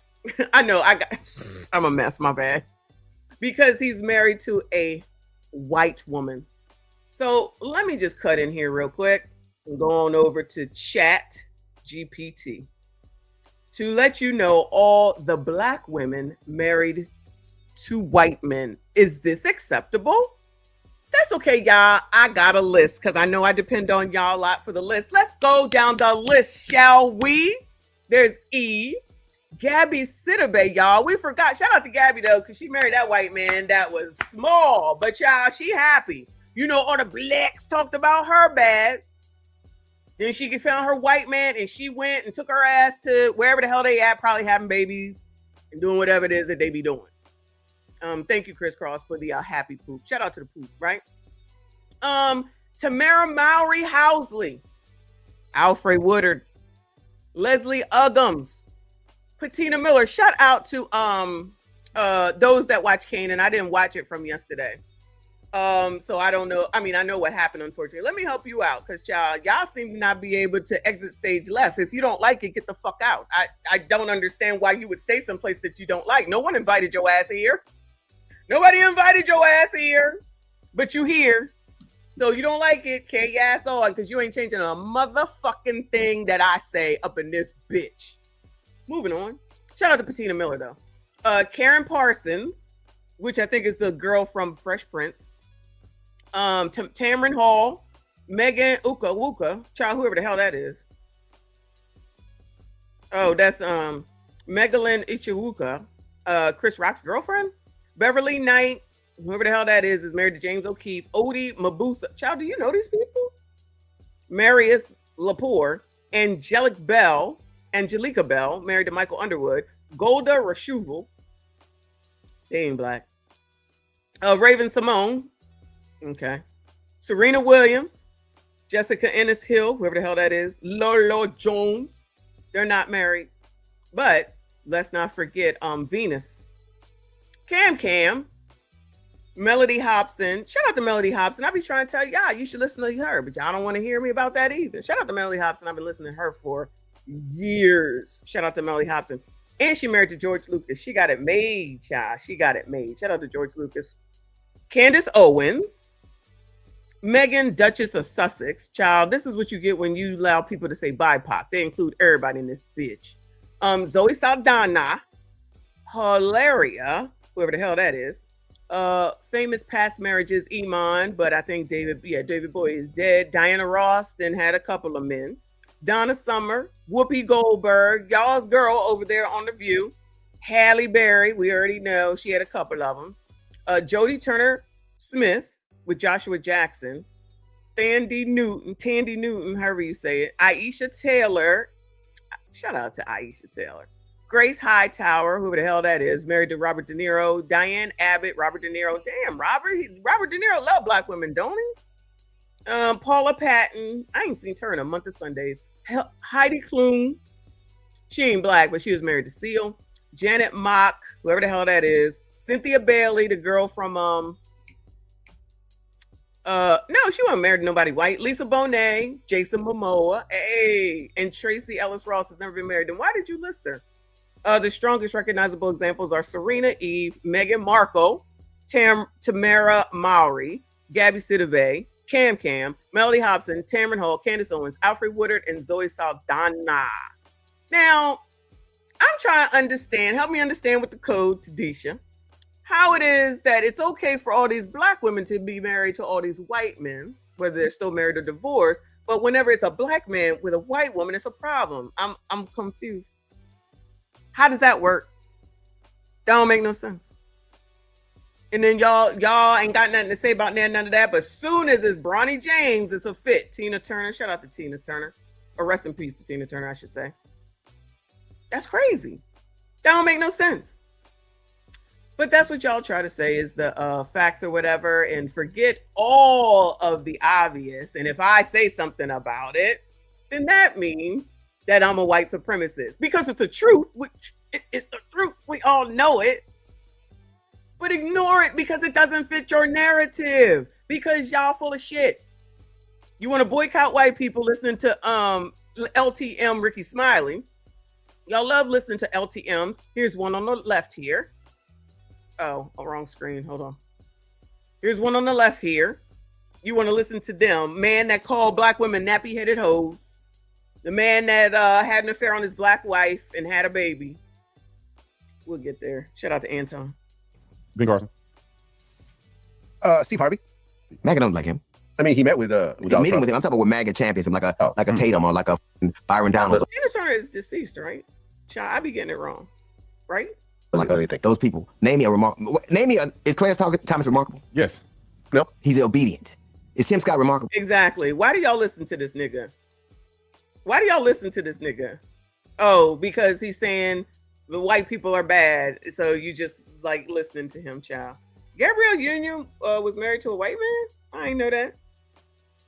She really getting divorced from what's his name? He's obedient. I mean, Kanye's remarkable in certain ways. Kanye's a remarkable man who they co-opted, but his experience, they glommed onto him. They kind of be attracted to each other. But even he says things they don't like. Right. What they don't understand, MAGA likes Republicans. MAGA likes black men for the same way they pick their dogs, because they're obedient. They'll never have a stamp or school. They'll never be remarkable. Do you know why Clarence Thomas got the job? Because Thurgood Marshall was retiring, and they needed a black dude, and he was the only one around. He never spoke for decades. He never issued a minority or majority opinion. If Clarence Thomas didn't take a picture with the Supreme, this is a great point that this person is saying right here.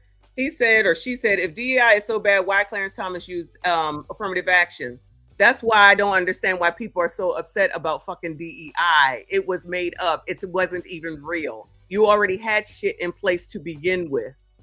So all this fake outrage over DEI that only got created to pacify black people after George Floyd. That's what that shit was about. But now that all these businesses have gotten rid of it, just focus on some of them. Not Google, not Instagram, not Twitter, not WhatsApp, not Facebook, but Target. Forget the rest of the things, right? All right, they don't matter. Just this one that matters. Oh yeah, now all of a sudden the Asians are the problem, but we're gonna go all out for this this Asian mom and her black husband because allegedly white people are involved. Got it. Supreme Court, they thought he was a janitor. He would have thought he was a janitor that was photobombing. And he's one of the, and the thing that's funny now is that with Charlie Kirk gone, this new iteration of white supremacists has no use for people like that. Did you notice any one of them speaking at his funeral? Was there a black person that spoke at his funeral? Ben Carson. Was Clarence? Whose funeral? Was Candace Owens who cut? Ben Carson was at his, did she speak at his funeral? Well, where was Nolan's real dad at the funeral? Why is no one asking that question, Bueller? Why didn't anyone ask that question? Where were all the Asians for the Asian side of the family that he was representing for the Philippines in his bio and his mom's bio? DL. Oh, no. Keep the colors happy. We just gonna talk about Ben Carson. Why the fuck would Ben Carson go here to that funeral? Why would Al Sharpton talk about the roaches in his house at that young man's funeral? Oh, okay. I know. Just to make it a political event, because that's what it's turning into. The Democrats are not going to let something like this go by. They got to keep y'all in line, and it works. Did this dude, whoever this dude is, speak at his funeral? No, because you're window dressing. What you are is a picture. You're a photo op. Would you put Candace Owens in the same category as Brandon Tatum? So if you want to participate, get you one of these shirts or one of these merch items, and get you guys the person's family. After Charlie Kirk game from Charlie Kirk. Child, what you got? Everything in your store about Charlie Kirk? What the fuck is that about? Sure. They were Philippines. Child, you at least put your own picture on there. What is going on? Yes, the Negroes. Yes, the Negroes. And when they're not, no one. Do you think they're going to turn turning point over to either one of them?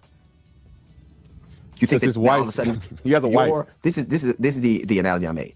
There were times when slaves were told by their masters that on the event of my death, you'll be free and you'll have an exalted position. And when those masters died, the family or the high organization was under no obligation to honor what he said anymore. Where are those people now? Struggling to be relevant. Struggling to exist. Candace Stock and Trade right now is telling you that what they're telling us isn't true. His is fighting for a dead man's legacy. I don't know what the future is in it. I have no idea what he said at the end, but Candace Owens. I was gonna say I don't know what the hell he's talking about. It's probably, whether you like her or not, she's probably one of the most viral and popular people on the internet. Period. But she likes white people, so that's not allowed. And she married to a white man. That's not allowed. So black women can be married to white men, except for Candace Owens. Go ahead, though. All the people on the internet. She has more followers than Charlie Kirk's channel. She had more followers than Benny Johnson. All the other people that are in our, by far more followers than me. She got 150,000 people watching her live every day. Every day. Struggling for relevance. She's bigger than Charlie. She's bigger than D.L. Hughley. Wonderful, funny D.L. Hughley. To be quite honest, she has always been a bigger brand than Charlie as far as influence. What are y'all saying, bro? That's why her and Charlie worked together, and she drove a lot of the traffic too. And Charlie's obviously incredible, but Candace is a big firebrand. All right, are you going to talk about DL? Because I don't care about that. Fool, he put his wife up there to take over. And they say, well, you're not used. Byron Donalds is leading the polls as the governor of Florida. What's that noise? What are you saying? Charlie Kirk didn't have nobody. The Turning Point USA absolved Blexit. What are you saying? And then, yeah, it wasn't a lot of black people that spoke at his funeral. D.L. Hughley, how many white people speak at your funeral? None. You won't have a single white person at your funeral. So quit acting like you're somehow shocked that a person who's white, who mostly their friends are white, wouldn't have a ton of black people at their funeral. What, you want this to be an affirmative action funeral? You want to have a DEI funeral? He got to have a, me and Charlie were friends, but me and him ain't talking every day like that. But I honored the man. We were friends. If he ever need anything from me, I got him. I've been working with him since 2017. I don't consider myself to be his top 5 friends. And I don't care. And you talking about us? If we simp, y'all simping. Then y'all go out and the vice president is a woman who went horizontal to go vertical in a career, and they don't even call her a black woman. She's an Indian and black woman. Child, BIPOC covers all that. I don't know where you've been. BIPOC covers all that. Shout out to you, Boo. He said Vlad gave DL infamous belt buckle jingle, allegedly. Child, goodbye. But the blacks always talking about how Vlad is a culture vulture, but they ain't got no problem with going over there and being on his damn show. So, again, I don't get it code-wise. That don't make no sense. Just keep going over there, though. Whatever. Keep making him money. He do got a black wife, if I'm not mistaken. Isn't Vlad married to a black woman? Does anybody know that? They don't even give her. She Indian and black. She can't just be a black woman. Barack Obama was mixed. They won't even put up a real black person in y'all stuff. And who she pick as the vice president? The first black vice president as a running mate, she pick a white dude. Yeah, that is true. Y'all ain't got no problem with what's his name? Timmy Tampon Timmy, y'all was okay with that? Y'all wasn't commanding and demanding that Cam pick a black woman or a black person to be her vice president? Y'all was okay with all that? Because it's always about Democrats at the end of the day. Y'all believe what you want. That's all it's about. That's it. That's all. They want the Mexicans, and you still simping for them. They want Mexicans. They not helping y'all. And DL, I'll debate you any day, anytime. I put on the chat. I'll fly you out here first class. You can stay in the 4 seasons. We can have a real conversation. I'll bring you on a podcast. You tell me that somehow we can. Why would you offer him that? Now, why would you do that? You know damn well, first of all, he not going to accept that. Second of all, then he's going to be like, look, he desperate for me for views. Who even listens to the radio? Anybody, Bueller? Who listens to the radio? I do not. Last time I listened to the radio, it sounded like space. It sounded like Static City. Anyway, go ahead, y'all. That was a waste of time. Bro, by who? Last time I checked, the Officer Tatum Corporation is run by me. Everything that I do, I own. What are you doing, DL? What art thou doing? You ain't doing nothing, bro. You on Vlad TV talking as a washed up comedian, and you don't own none of your own stuff. You probably doing a podcast. So LS, even if that's true, the only people that can allow him to be a culture vulture is people of the culture. So I don't even blame Vlad for none of that. If he can get foolish people to make him money with their bullshit, then why not? That's what they do over there on Kendra Gilliam's show. That's what they do over there on Tonight's Conversation. It's the same thing. People are going to come over there and talk their bullshit, get everybody the views over there, even if they get paid, which I'm sure they must get paid. So I guess DL must need some money, allegedly. So I'm sure they get paid from Vlad based off of what they was talking about with Aries Spear and somebody else. But they still go over there. So they allow it. That's why I'm not mad at Vlad. He can't do it if you don't allow it, right? Well, y'all like it. I love it. On somebody else's network that they own. And you're a host on their network. Get out of here, boy. But pull up if you want to. We'll have a debate. We can do it on the Zoom. I'm sick of y'all fake black dudes out here talking about black. And you ain't done nothing to legitimately support black people, pushing people to vote for Democrat. He does, because what he does is he just says... Because Trump bad. Trump bad. Again! Because Trump bad. Trump bad. Go where you're being a racist! Racist!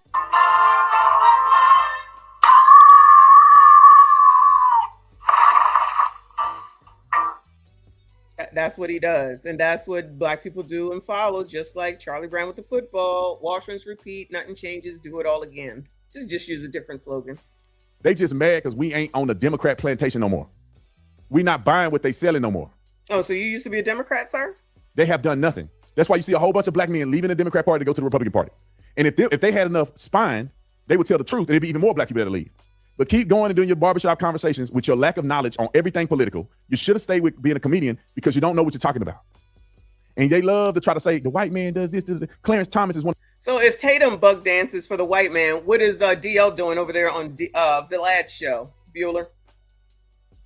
If Tatum is bug dancing for white people, what is Hughley doing going over there on Vlad's show? And that ain't his first time. He goes over there regularly. What's he doing? Oh, that's okay because it's DL. It's okay because it's DL because he blick and he says Trump is bad, so that makes it okay. Got it. Allegedly. Rachel, thank you, Boo. She said Tatum's YouTube membership price range from $2.99 to $50. I know people that charge $100 plus. I mean, maybe you're getting something. I don't care about what people do with their damn memberships and stuff. That's neither here nor there. I'm just trying to understand how it is that if Tatum talked to those boys, he's racist and buck dancing, but DL goes over here and talks to Vlad and nobody has anything to say. It's okay.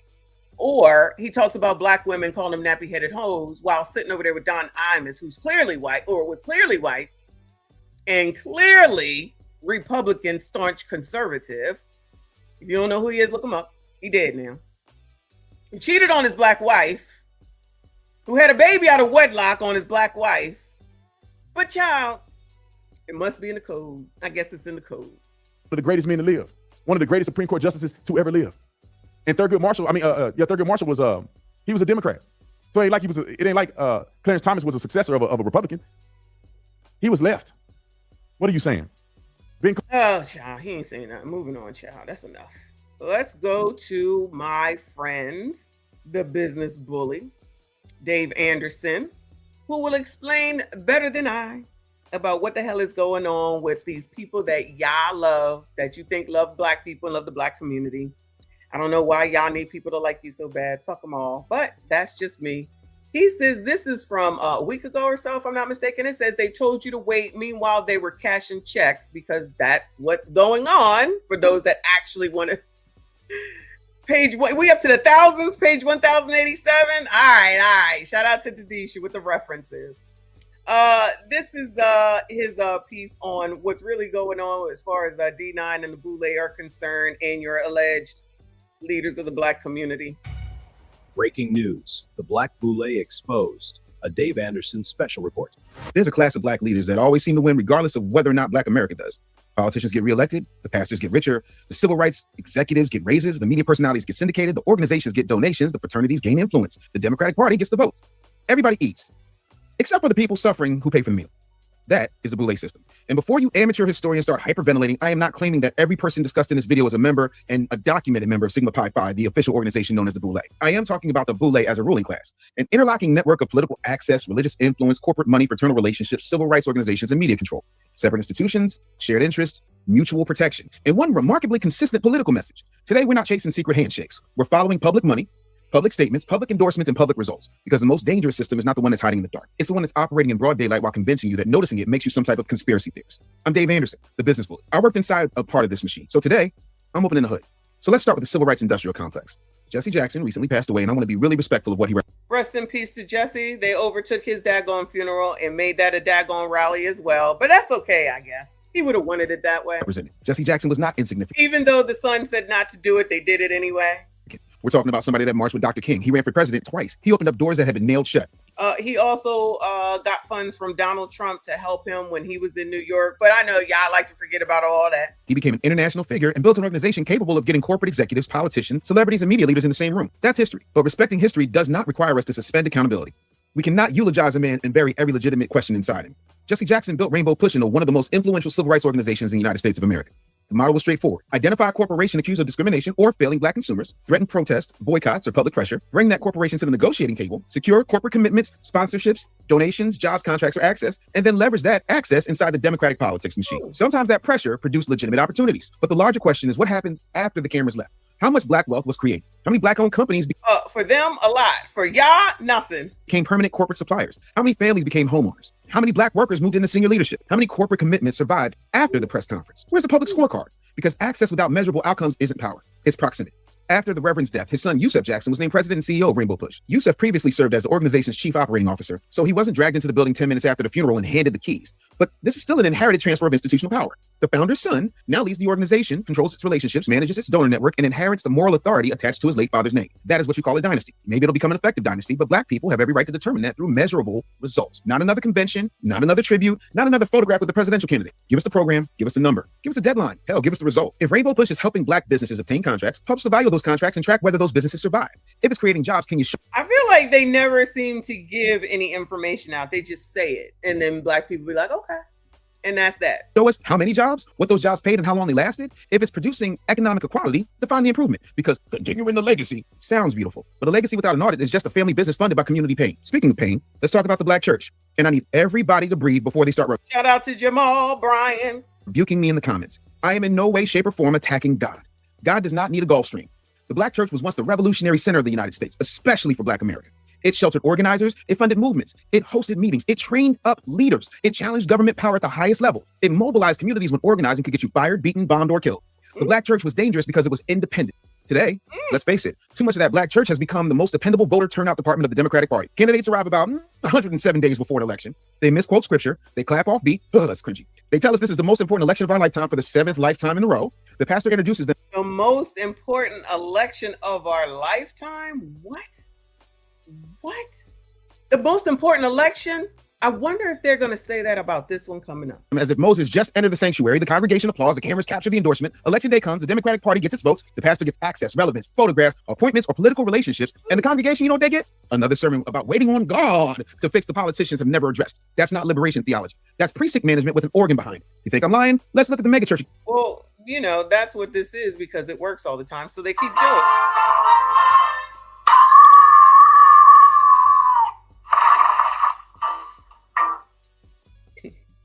Yo, not they clap off beat. Goodbye. Economy, shall we? TD Jakes built one of the most recognizable religious. Is TD Jakes okay? Anybody know? Is he okay? You know, he had to retire because of something, and now I feel like we ain't seen him since Diddy. I'm sorry, not Diddy. We ain't seen him since he passed out in front of the congregation or something. Brands in America. Potter's House has attracted tens of thousands of members. Jakes built conferences, media products, books, real estate relationships, entertainment ventures, and extraordinary national influence. That makes him a brilliant institution builder. The question is whether the economic model he mastered became transferable to the people financing the ministry. How many members learned to build institutions? How much business capital flowed into the surrounding Black community? How many congregates became owners instead of lifelong donors? Then there's Creflo. Owners? Own? That's Oprah's network. He said own? That's Oprah's network, sir. I don't know what you're talking about other than that. That is Oprah's. Don't nobody want to own nothing, child? Nobody want to own nothing? Allegedly, only Black women want to own something. Allegedly. I'm just saying. How much business capital flowed into the surrounding Black community? How many congregates became owners instead of lifelong donors? Then there's Creflo. Dollar. In 2015, his ministry launched a campaign seeking Nice. Good for him. donations for Gulfstream G650 aircraft, reportedly costing approximately $65 million. After public outrage, the campaign was somehow removed, although the ministry defended the need for the aircraft. I don't care about how many demons are flying in coach. A $65 million jet should not become the spiritual emergency. I think I support it. I think he needs his own plane. I'm glad he got it. Shout out to Creflo Dollar. I mean, the same as the rest of them, child. That's where y'all want to give your money to. He deserve it. He clearly is saying something that makes some sense. And y'all can stay in, what is it called? Steerage. Shout out to Titanic. Y'all can stay in steerage. He gonna be in first day in class. For working class congregation. If your ministry needs that kind of aircraft to spread the gospel, Jesus was criminally underfunded. He traveled by sandal and still changed the world. Then, of course, we have Jamal Bryant. During the 2024 election cycle, Bryant launched a Not One More Vote initiative. The message sounded powerful. Black voters should not automatically deliver their votes without specific. Who said that? Hold on. Spiritual emergency of a working class congregation. If your ministry needs that kind of aircraft to spread the gospel, Jesus was criminally underfunded. He traveled by sandal and still changed the world. Then, of course, we have Jamal Bryant. During the 2024 election cycle, Bryant launched a Not One More Vote initiative. Jamal. Shout out to Jamal. The message sounded powerful. Black voters should not automatically deliver their votes without specific concessions. Finally, somebody was saying the political transaction had to become measurable. But after presenting himself as a negotiator prepared to withhold Black political loyalty, Bryant openly endorsed Kamala Harris. Of course he did. He was doing what he was told to do. That's what they're supposed to do. Shout out to the D9ers.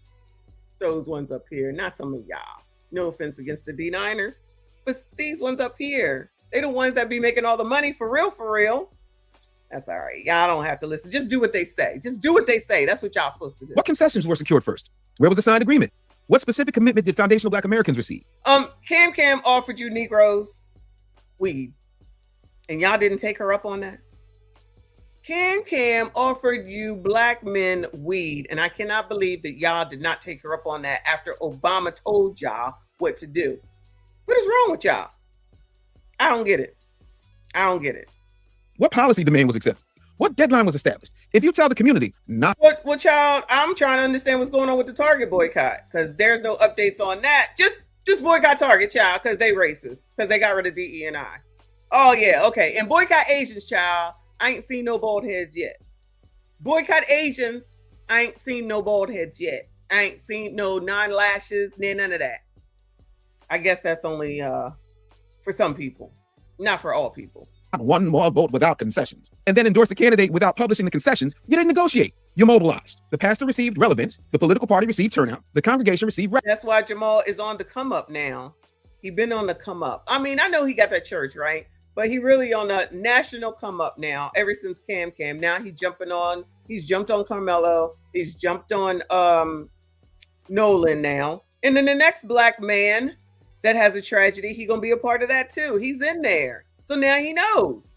That's where his bread and butter is, child. and then him and his wife can go buy all the seemingly see-through dresses and roll around in their Rolls Royces and roll around in their Bentleys, and then everybody in the congregation can just go home to where the fuck they've been. Sounds like it works to me. That is the pattern. Charisma will fill the seats on Sunday. Character and accountability determine what happens Monday through Saturday. And now we can get to the part that nobody else can tell the way I can. I didn't study black radio from YouTube. I worked inside it. I executive produced Ricky Smiley's morning show in a national syndication. Oh, Lord, help your people. I don't know how you did it. Now, I ain't even gonna go there, but Ricky is definitely LTM. Shout out to what's his when he dressed up as a woman, what's that called? Mabel. What was the character called when he dressed up as a woman? Anybody know? I didn't watch that shit. I sat in the rooms. I participated in the conversations. I watched stories get selected, redirected, softened, and sometimes buried. I had the footage because I was actually there. Now, this isn't something I pulled from another commentator's documentary. That's me inside of the operation. So when I tell you that... Damn, he got them teeth done, child. I thought that was something. Look at them teeth, child. Woo, Lord help your people. Because I was actually there. Now, this isn't something I pulled from another commentator's documentary. That's me inside of the operation. So when I tell you that black radio doesn't simply reflect black political opinion, but helps to manufacture it, I'm not guessing. I watched the factory operate, and the men running... Shout out to Bernice Jenkins. Shout out to LTM Ricky Smiley that said that y'all gonna be in chains. Y'all gonna be slaves soon. I'm sure that's gonna come back out. He also said you gotta boycott white people, blacks, in case you missed the memo. Some of its biggest machines eventually told everybody exactly who they were. Ricky Smiley, Steve Harvey, D.L. Hughley, 3 nationally syndicated radio personalities, 3 comedians, 3 members of Omega Psi Phi Fraternity Incorporated, and Steve Harvey's... Are they all 3 Omega? Oh yeah, that's the one that does this. Okay, yeah, that's what they are. They always do that if you notice too. When they was up there talking at Cam's national convention, whatever, they always do that. Child. Said it publicly. Don't take my word for it. Listen to his. And Ricky Smiley happen to be on the same page. Now we Q's now, and so is D.L. Hughley. And Q's kind of run the airways of black radio. Well, there you go. You run the airways of black radio until the white people tell you to shut the fuck up, and then it all changes. But y'all will believe them. They don't own anything in this black radio spectrum, except for y'all's ears, because you listen to them so well. I do not listen to the radio. Okay. All right. The Q's is running the airways of black radio. You heard it. Me and Ricky Smiley happen to be on the same page. Then he named D.L. Hughley. Then he said, Q's kind of run the airways for black radio. His words, not mine. The problem is not that 3 fraternity brothers became successful. Black men are allowed to win without somebody. Yeah. Steve Harvey was sleeping in his car at one time. Now he's a multimillionaire, adopted a whole family, married twice or 3 times. I'm not sure. Pretty sure D.L. Hughley probably didn't have much in the beginning, and neither did Ricky Smiley. Somehow, some way, they made it in this racist ass America back when it was more racist than it is now. But somehow, some way, you can't. That's what they're telling y'all. You got to be worried about all this racism. You can't do anything. You can't make it. So stay where the fuck you are. So that's where y'all be. Immediately drawing a pentagram around the achievement. The problem happens is when men publicly acknowledge their command of black radio, also push essentially the very same political message through supposedly separate platforms. That's not diversity political thought. That is one political product sold through 3 different personalities. Let's break it down. Steve gives you the inspirational uncle version, Ricky gives you the church and comedy version, and DL gives you the angry intellectual version. Different packaging, same political destination. And because... listen, I know it to be true, but there's plenty of trolls in here that don't seem to see that either. In addition to the other things that are obvious and clear with these black leaders that always seem to be on the come up and obtain and get, while the community doesn't get anything except for continued violence in said communities, and still have money problems and still have racism issues and still have monetary issues, and they ain't doing nothing to help. But make sure you vote for who they want, because you need to deliver the win so that they can continue to get exactly what he just said, their appointments, their jobs, their money. That's why that job of that liaison between Cam and Joe Biden was some made up bullshit. And then everybody is like, how did all these women, 300,000 women get fired? Because the jobs were not real. Because that's what Biden did. I promise you most of those people were part of D9. I promise you they were. And they just knew that he was going to get a second term, or she was going to get a second term, and they would be good for another 4 years. I guess that didn't work out too well. But since everybody black loves everybody black, how come nobody hired all these 300,000 women yet, Bueller? When are they gonna hire them so they can get back on their feet instead of being out here worrying about immigrants and making sure that they don't go nowhere, making sure that they stay here to their own detriment. Shout out to Fa. Hey, boo. Yeah. Just keep not paying attention. All good. I love it. More content. All three are comedians. Political messaging can be disguised as entertainment. You laugh, you agree, you repeat it, then you vote. That's how narrative management works. It doesn't arrive wearing a trench coat whispering, "Welcome to the conspiracy." It arrives as a joke, a celebrity interview, a voter registration campaign, a carefully selected political guest, a conversation where one side gets the microphone while the other side gets called dangerous, ignorant, selfish, disloyal, racist, or a sellout. And I know somebody's going to say, "Dave, you were just bitter because you work with Ricky." No, I'm qualified because I work with Ricky. There's a difference. I'm not attacking his talent. The man is talented. I'm not questioning his right to have a political opinion. I'm questioning what happens when three men. Oh, he can have his opinion, but the rest of us can't, because then we get these trolls in here calling us names because we don't agree with them. Tadisha, you gotta agree with what the black people say. Fuck y'all, okay? Because you don't run shit, you don't own us, and we can think however we want to. But y'all don't like that. Y'all don't like people who actually ask questions, even though Crump said ask questions. Crump, they don't like people to ask questions. We was asking questions with Cam. We was asking questions with Cam, and they was mad. How dare you ask her questions? Damn, not the whole book. The whole book. Oh no, you can't ask no questions. Oh, but you think I'm supposed to do what you gonna do? What you tell me to do? Yeah, no, you don't tell me what to do.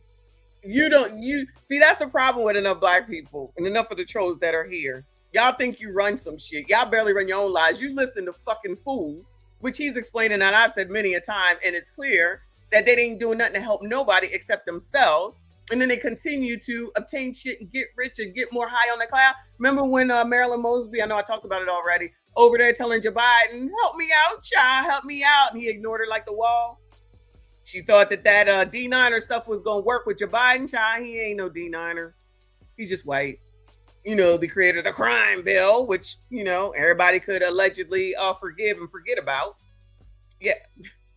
Hire him. This is the most important election of our lifetime. If I had a dime every time. Who acknowledge their command of major black radio platforms all tell black America essentially the same political story. Where is the serious opposition? Where's the economic accountability? Where's the person asking economic accountability? The eggs is high and the milk is high, okay? Democrats what black voters receive for delivering overwhelming loyalty, electorally speaking, for decades? Where's the sustained conversation about reparations? Black business capital, anybody? Black homeownership? Black male unemployment? Oh, wait. Wasn't Cam offering $50,000 allegedly if you wanted to start a business or some shit like that? I think there's money out there, but Cam try to act like she was giving you something. Don't nobody want to look into shit, just waiting for someone to hand it to them directly. Allegedly. Shout out to RBN in the building. I see you, boo. Where's the person asking Democrats what black voters receive for delivering overwhelming loyalty, electorally speaking, for decades? Oh, Al said, and everything I'm saying, these people have actually said, when he was over there at his NAN event, National Action Network event, and that dude asked the question about, the dude said that y'all old people gotta go because the young people want to take over. And I'll say, he a fool, he don't know what he talking about. We know what we need. We need to get the right people in. Nigga, you've been saying the right people all these decades and you still ain't got the right person and y'all still follow that nigga? All right, y'all. Where's the sustained conversation about reparations? Black business capital, anybody? Black homeownership? Black male unemployment? The destruction of black neighborhoods? The economic effect of mass immigration on low-wage black workers? The replacement of specific black political priorities with every other coalition's emergency? Those conversations are too often shortened, redirected, mocked, or never even seriously platformed because those conversations threaten. I'm gonna vote for never seriously platformed. Just something to say to make it seem like they're doing something and then turn around as soon as they're done and get what they want, then move on to the next thing that ain't got shit to do with nobody else but them.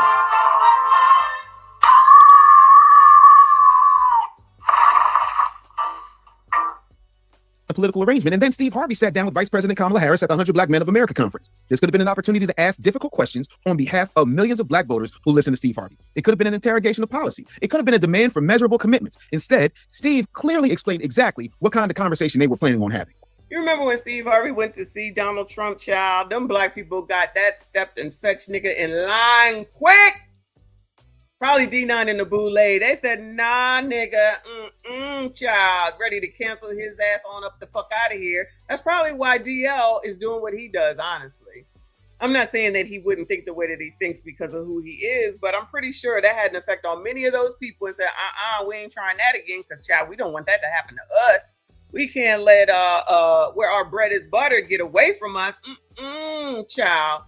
Shout out to Mika. I appreciate you. She said, you mean Al's Action Jackson Network? Yeah, that ninja.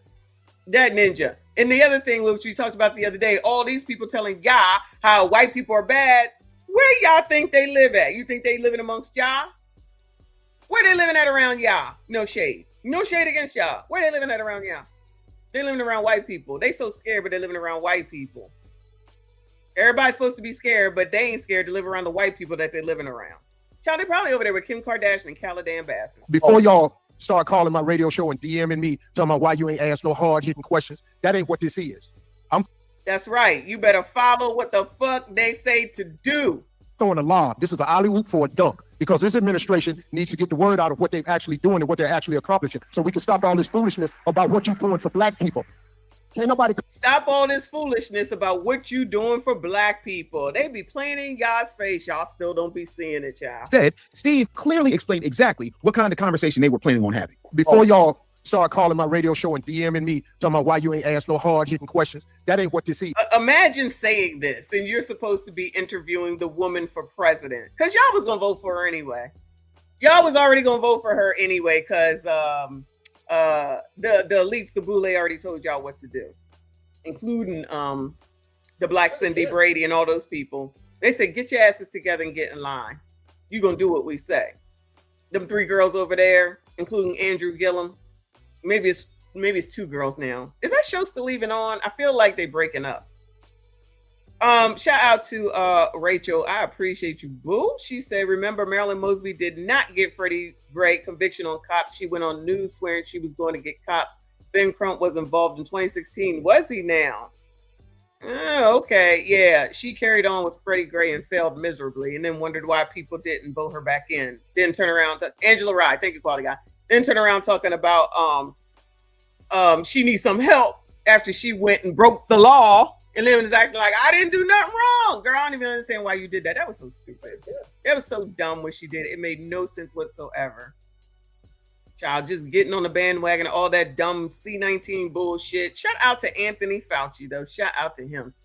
I blame him for his part, but shout out to him. RBN, I appreciate you. He said, word on the street, Al and Scammer Crump live in 300 block of MLK Boulevard. I promise you, they do not. They ain't nowhere near MLK Boulevard.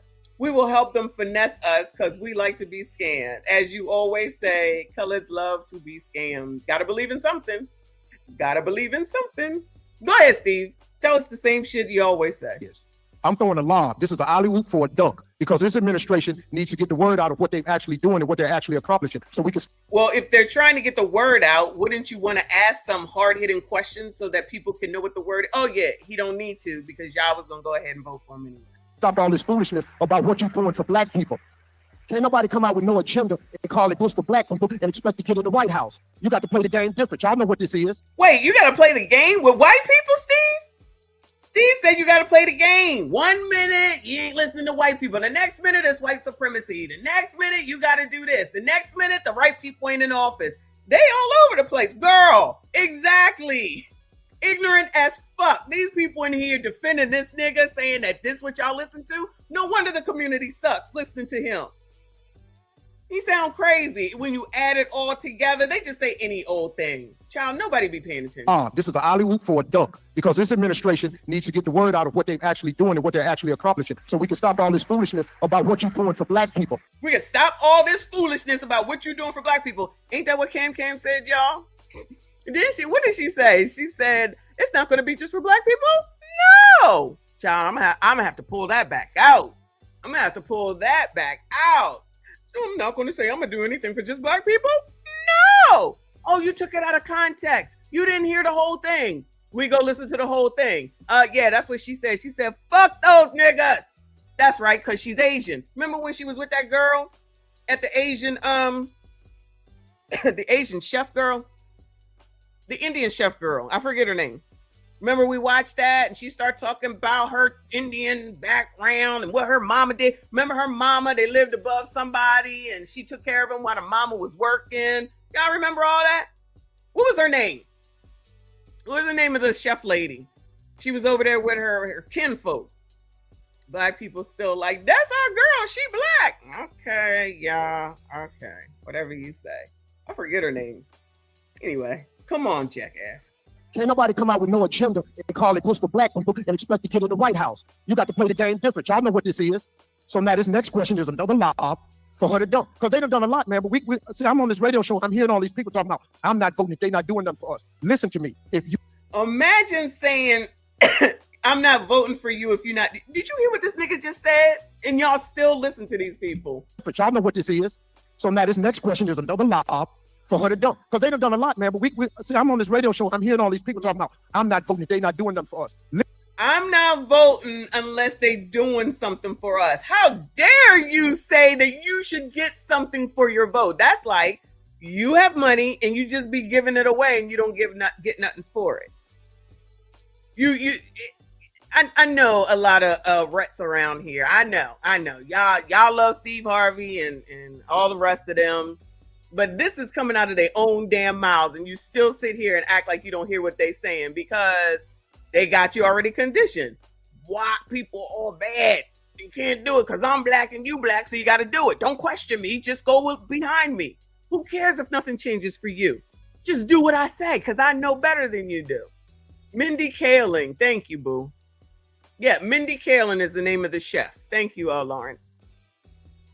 That she was over there and they was talking about the Indian traditions and what they do and all that, you know, whatever it is that they do. They was talking all about it and her roots and her mama and all this, but you got these niggas telling you that she's black. Y'all, okay. This nigga sitting up here telling you, we want something for our vote. Who you think you talking to? You want something back? You mean you want something for something that you're doing? What? That's just crazy talk. That's when you become a white supremacist talking points, because you should just give your everything to people, get nothing in return, then wonder why you don't ever get anywhere, you don't get anything, and you don't go anywhere. That's why y'all where you are. That's fine though. If y'all like it, I love it. That's not how it works over here, but y'all like it, I love it. Shout out to One True. I haven't seen you. Shout out to you, boo. Shout out to everybody that is here, trolls and all, because all views matter. Hit the like button for me. Subscribe if you are normal. Listen to me. If you do not vote, the analytics will show. They know how many women vote, they know the age you are when you vote. If we don't vote, how are we going to ask for something next time? Alley oops for Kamala Harris. Hold on. If we don't vote, how are we going to ask for something next time? So the vote only matters the next time. The vote don't matter this time. Y'all listen to this country, nigga. The votes only matter next time. Ain't that? It's always kicking the can down the road. It's always kicking the can down the road. And these are the people that are supposedly going to do the best for black people. Child, I don't need it. I don't need it. Thank you, boo. He said Steve high off cam bathtub greens allegedly. Maybe it is, child. Maybe it is. He on something allegedly, but maybe it is the greens. Maybe he happy to have her here at wherever this was. I forget. We watched this, of course. Well, at least this part of it. There ain't no way I'm gonna sit here and listen to her laugh. She over there cheesing. Girl, where the shit at? Looking at her webpage, ain't nothing there. And then she finally put some shit up. All it does is reference Donald Trump. Girl, how to help me? Girl, how to help me when all you do is talk about Donald Trump on your website trying to become president? And then imagine if that heifer was president right now, but I guess if she was, then we wouldn't know about all the fraud going on in Minadam Soda. You don't have the fraudulent, the person that's in charge of all that fraud down there in Minadam Soda as the vice damn president. Okay. Y'all, whatever y'all say. Listen to me. If you do not vote, the analytics will show. They know how many women vote, they know the age you are when you vote. If we don't vote, how are we going to ask for something next time? If we don't vote, how are we going to ask for something next time? If we don't vote, how are we going to ask for something next time? Child, whatever, child. Y'all keep believing these niggas. I don't give a fuck what y'all believe. Oops for Kamala Harris to do. Let me be clear. Let me be clear. I don't give a fuck what y'all do. This has no bearing on me whatsoever. I just know these niggas don't give a fuck about no black people. They care about their damn self, their D9, their pocketbooks, and the Boule. And they need y'all to get behind them so that they can continue to get. You don't have to believe me. I don't give a fuck what y'all believe because y'all the ones worrying about people liking you. I don't give a fuck. I don't care. DL Hughley can kiss my ass. Steve Harvey can kiss my ass. And honestly, Ricky can too. All they sitting up here is saying that you got to be scared and you going back in chains. Whoever that other dude we saw earlier, you're going to be put back in chains in the cotton fields. I ain't never been in chains. I ain't never been in the cotton fields. And all you alleged men, you just as low testosterone as well listening to these niggas. You sitting up here listening to these people that shit. Steve Harvey then backed way the fuck up when they got him in line after he went to talk to Donald Trump. Got right back in line. That's a real man? So you had another man tell your ass what to do. That's what y'all do? So men listen that when other men tell them what to do, I wouldn't want a man like that. And thank God I don't have that. He gonna stand the fuck up because he's a man and don't need no other man to tell him who to vote for, how to vote, and what he should do just because he's black. But good luck to y'all. It's not journalism. That is political public relations distributed through black media. He wasn't hiding it. He told the audience he was helping the administration get the word out. He acknowledged that he was not there to ask any hard-hitting questions whatsoever. Imagine having direct access to the Vice President of the United States in a room full of influential black men during an election in which black voters were being asked to save the Democratic Party once again. And you save the Democrats. Why y'all always needing some saving, child? Always need some saving. Y'all didn't even think about Cornel West one damn bit. No, don't even think about Cornel West. He more black than these niggas. Cornel West is very intelligent, but he's not married to a black woman. I'm sure that makes a difference. But Ketanji can be married to a white man, and so can Cam, and it's acceptable. But white people are bad. Only when black men are married to white people are they bad. But when black women are married to white people, it's all good in the hood. Nobody got an issue with it. John Lemon is married to a white man. He's so pro-black and go. Anyway. Your strategy is to throw alley-oops. Not one question demanding a specific reparations commitment. Not one question demanding a measurable black economic agenda. Just political sports center. Steve then lectured black people about voting. He argued that nobody would give black people reparations if we wouldn't vote. But black voters have been voting. Black voters have been delivering extraordinary support to Democratic presidential candidates for 6+ decades. The problem has never been that black people refuse to vote. The problem is that our votes are treated like prepaid debit cards that everybody else gets to swipe. Dr. Umar later challenged Steve Harvey, Ricky Smiley, and DL Hughley to debate whether the Democratic Party truly serves black people. Steve Harvey, DL Hughley, Ricky Smiley versus Dr. Umar Ifat. Child, that's the same difference as Tatum issuing the same thing. Those people are not going to sit up there and go talk to nobody because then they'd actually have to talk to someone that has some fucking pushback, which is what Cam had to get when she went to talk to that dude from Fox. They don't want no pushback. They want to be around the same people so they can get a lob, like Steve says. And these are people that's supposed to be working with world powers and shit. Child, please. Tunde is the Democratic Party, the party of African people. Roland Martin can join into. Dr. Umar wants to come on y'all show and debate you 3-on-1. And if y'all need Roland to help you out, Roland can come too. However, before Hughley steps up to the plate, he would throw in one condition. On Instagram, right? Always this with this one. Always this Q sign with this one. Always. I accept Umar's challenge to a debate under one simple small condition. We have it live in the auditorium of his school. Me and my cornrows will be waiting. I ain't gonna lie. What DL said was funny. That's great comedy, but still no debate about the Democratic Party because comedy is not evidence. Sarcasm is not policy result. Asking where the school is does not explain where black political return on investment is. You can't claim power when it's time to celebrate and then deny your influence when it's time for accountability. If you run the airwaves, you help run the narrative. If you lob questions to political candidates so they can dump, you are helping the candidate. And if you help run the narrative, then the audience has every right to audit what that narrative produced. And we cannot discuss the management of black political opinion without discussing Roland Martin. Roland Martin built Roland Martin Unfiltered. Oh, sugar, honey, iced tea. Shout out to Rolly Roll. Yes,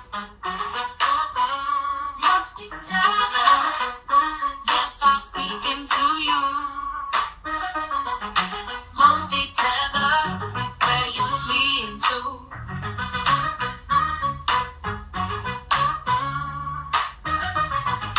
Musty tether, yes, I'm speaking to you.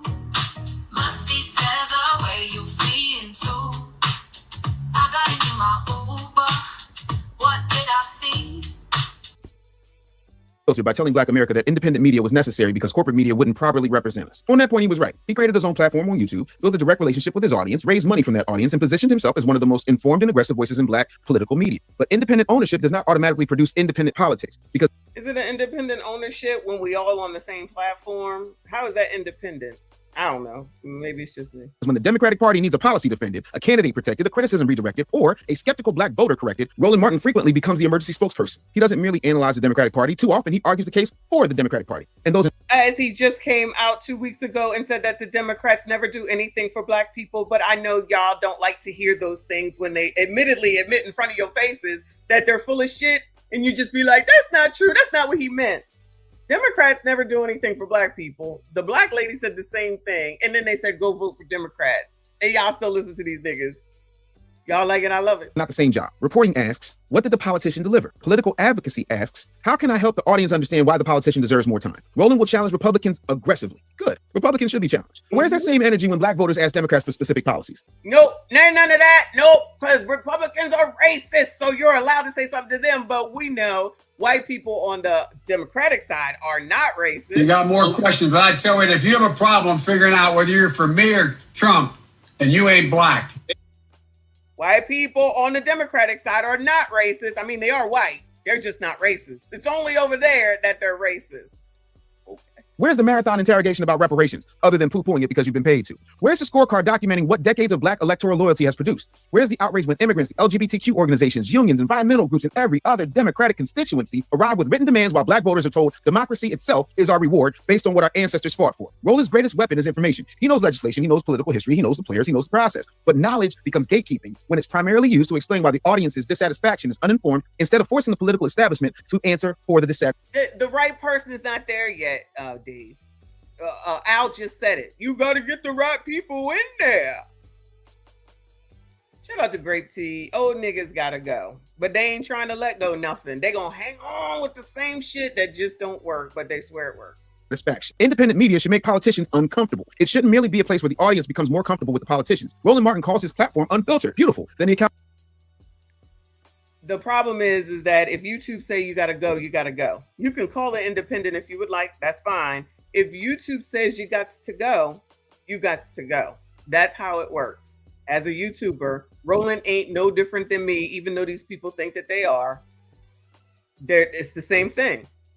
YouTube say no, the answer is no. Accountability should be unfiltered too, especially when you're getting multiple six-figure payoffs from Kamala Harris and the DNC to advertise when all you do is a puff piece interview. Now let's follow the gatekeeping operation from cable. Not a puff piece interview. That's Cam's specialty. So she can sit there and laugh and everybody say, oh, she's so happy. We have to vote for her because she's so happy. And she's allegedly Black, which she isn't, but that works for y'all.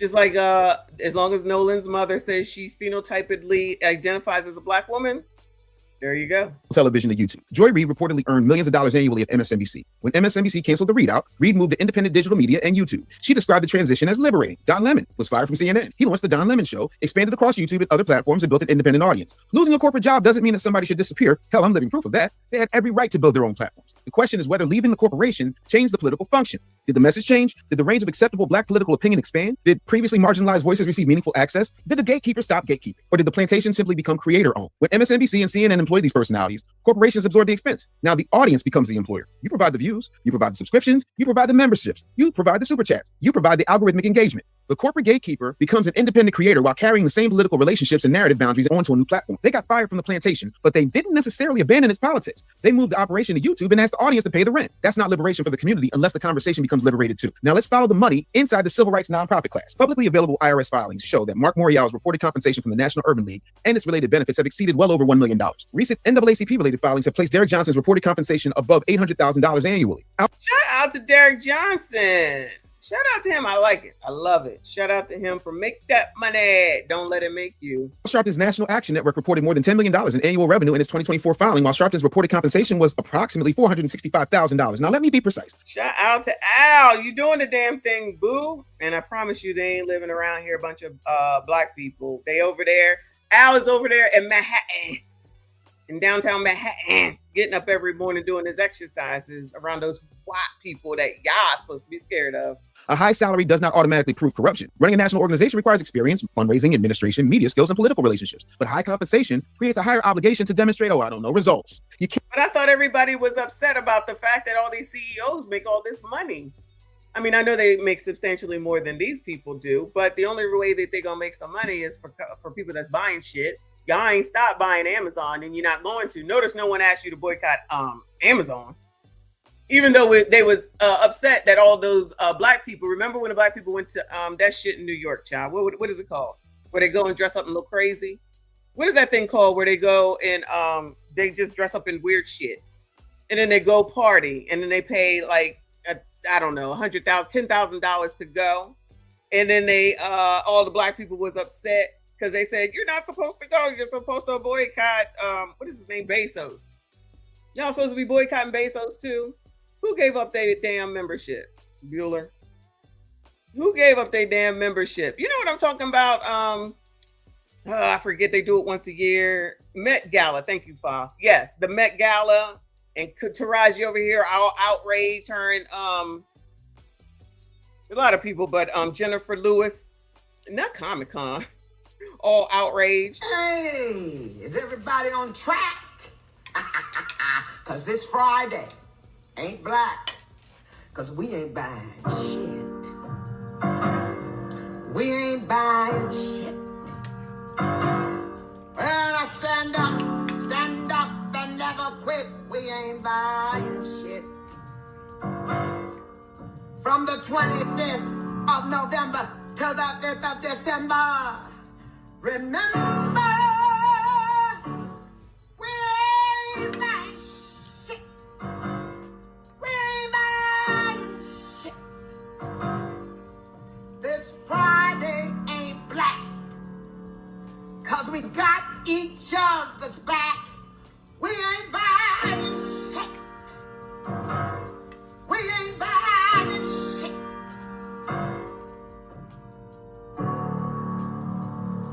We ain't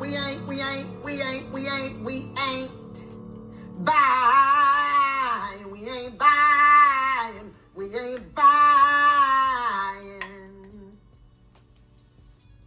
shit. Shaka Khan. Shout out to Jennifer Lewis, child. Listen to Jennifer Lewis. She for the blacks too. Wait. What white man was she with? What y'all say is some goofball child. What white man was Jennifer Lewis with? It's amazing how all these people talking about me, in my opinion, and I'm a white supremacist, but all the people you listen to, they certainly like dealing with white people. They certainly like fucking white people, like literally. What's the men that Jennifer Lewis was with, y'all? The white man. It's like, Lord have mercy. I know you got it. Let me know. Can't collect executive compensation and then evaluate your performance with applause, hashtag, and inspirational quotations. If you're receiving executive level pay, give us executive level accountability. Where to know?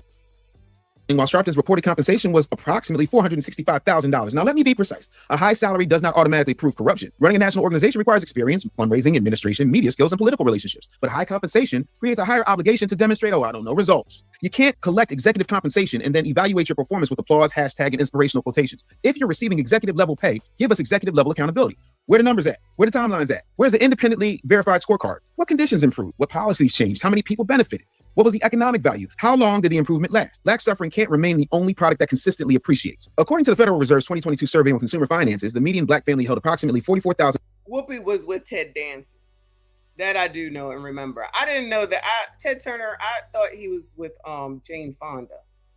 Maybe I'm wrong. Yeah, John Voight. Yes, John Voight. I feel like there was another one, but it definitely was him. I mean, we could go over that list again, but it is what it is. It's all good. It's all good if it's the good white people. And then Ricky will say, oh no, we can't be around white people. You gotta boycott white people because I'm scared of white people. Y'all gotta be scared of white people. And y'all gonna become slaves because of white people. And y'all gonna be kicking cotton because of white people. Y'all listen to that nigga. Okay. Go ahead, child. A man that dresses up in a dress. Rachel, thank you, Boo. She said, you're right. Reverend Al lives in Gramercy Park, ultra rich area in the city, not MLK Boulevard. I hate when a ninja doesn't know and sent the text, shaking my head, child. These people want to believe whatever they want to believe. I don't care. The shit that we're saying today and what Dave is, from what I'm paying attention to, because I'm half paying attention to him, I'm half paying attention to the chat, is absolutely true. About the Boule and the D9, that's absolutely true. All those people got that connection, actually. And, you know, it is what it is. It works. Let it work. Who cares? Y'all want to follow it? Y'all want to be led blindly? Be led blindly. What do I care? So DL Hughley can sit up here and do everything he does. He's wonderful. I'm sitting up here with a different opinion and I'm the problem. Love it. I love it. I love it. I love it. All these black women who are 92% of the Democratic Party, who love black people so much, and it's all for black people, all married to these white men, including Don Lemon. They go home fucking white people, but they're for all black people. That doesn't matter. You saying that I care about white people? I don't give a fuck about white people. They give a fuck about white people. That's why they married them. My husband is black. Their significant others are white. And then black people get upset about it with anybody else, and when it's a black man, but not when it's a black woman. Shout out to the 92%. Hold on, I can't even get the mouse over here. Shout out to RB, and he said, I hate when people don't know sarcasm and send a text. Child. Anyway. Who was with Harvey Weinstein? Jennifer Lewis? Child, stop it. Harvey Weinstein's a jackass. He right where he belonged. But he was going after, only person I remember him is really going after was Angelina Jolie, and maybe it wasn't her. It was that girl that had that movie with Harvey. Child, I don't know. It's a long time ago. But anyway. I don't think you be paying attention. I think you really need to go get some help. You hear what you want to hear. These are one of these jackasses who are really not here to hear anything, to listen. They're just here to spout off at the mouth. You just hear spouting off at the mouth. The people, the black people, most of them do not like Clarence Thomas. You can lie all you want to. DL Hughley just said that when he was speaking. He can talk about white people, but then he can go over to Vlad, of what you colored said is a culture vulture. But go ahead and make Vlad money. Go ahead and continue to go see Vlad. That white person is okay, but then they call him a culture vulture. Do you see how idiotic y'all sound?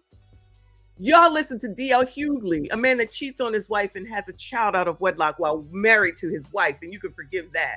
But because some of us don't go along with the get along, then we're the white supremacists and we're the problem, and we love white people. I don't be talking about no fucking white people.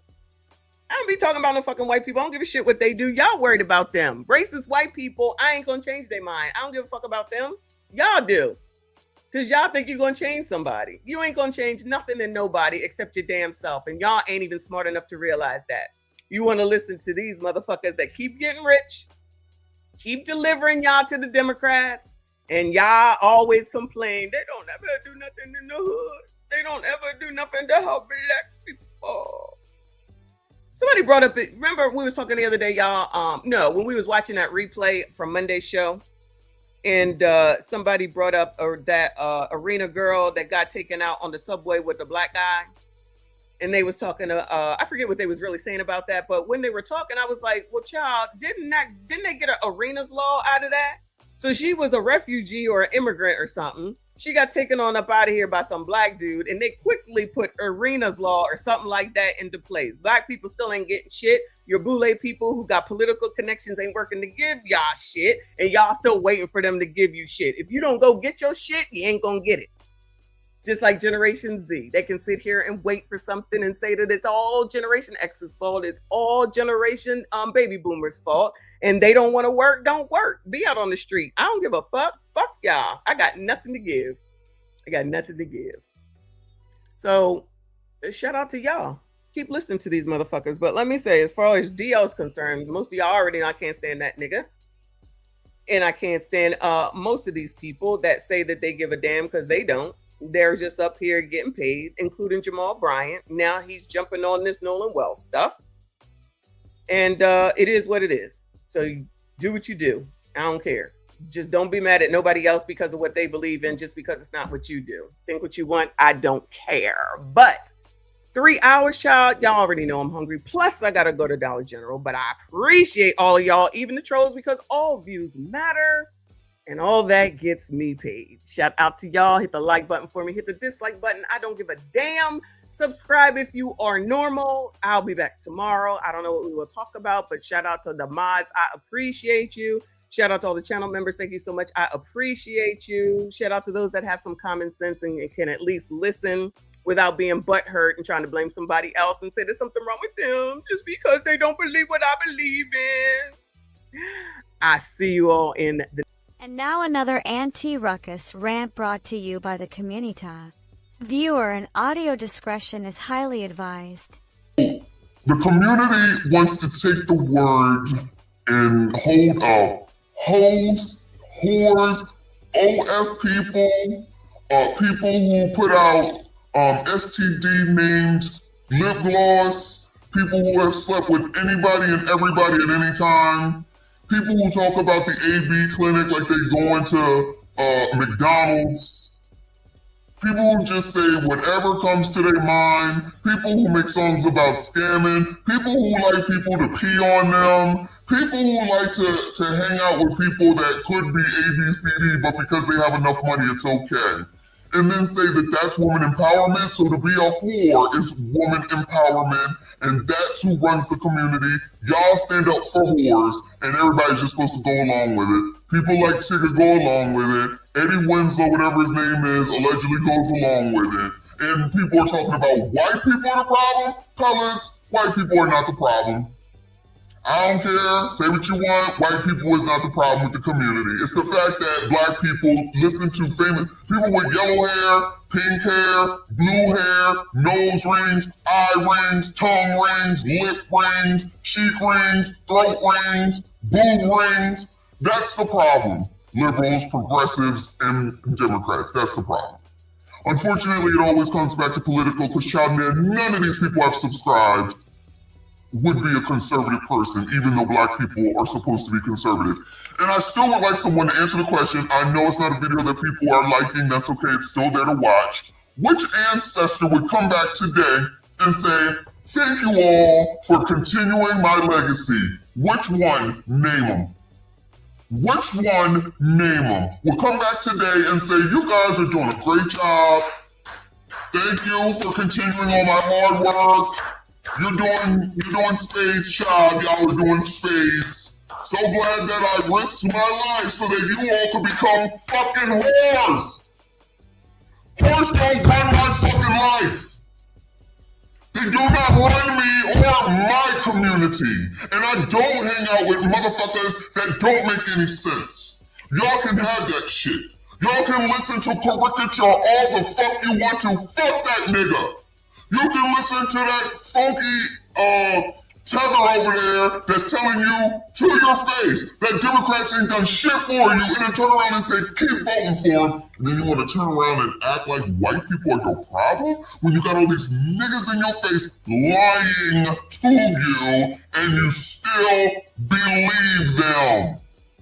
And then you'll make some fucked up excuse because you fucked up and say, but black people do it too. But black people do it too. And yet black bitches always looking at white people for what the fuck it is that they do and then turn around talking about racism. Make it make sense. I still ain't seen to where, child, what is her name? Blonde hair. Child, the ESPN ex-person, child. You know what I'm talking about. In the state of Pennsylvania,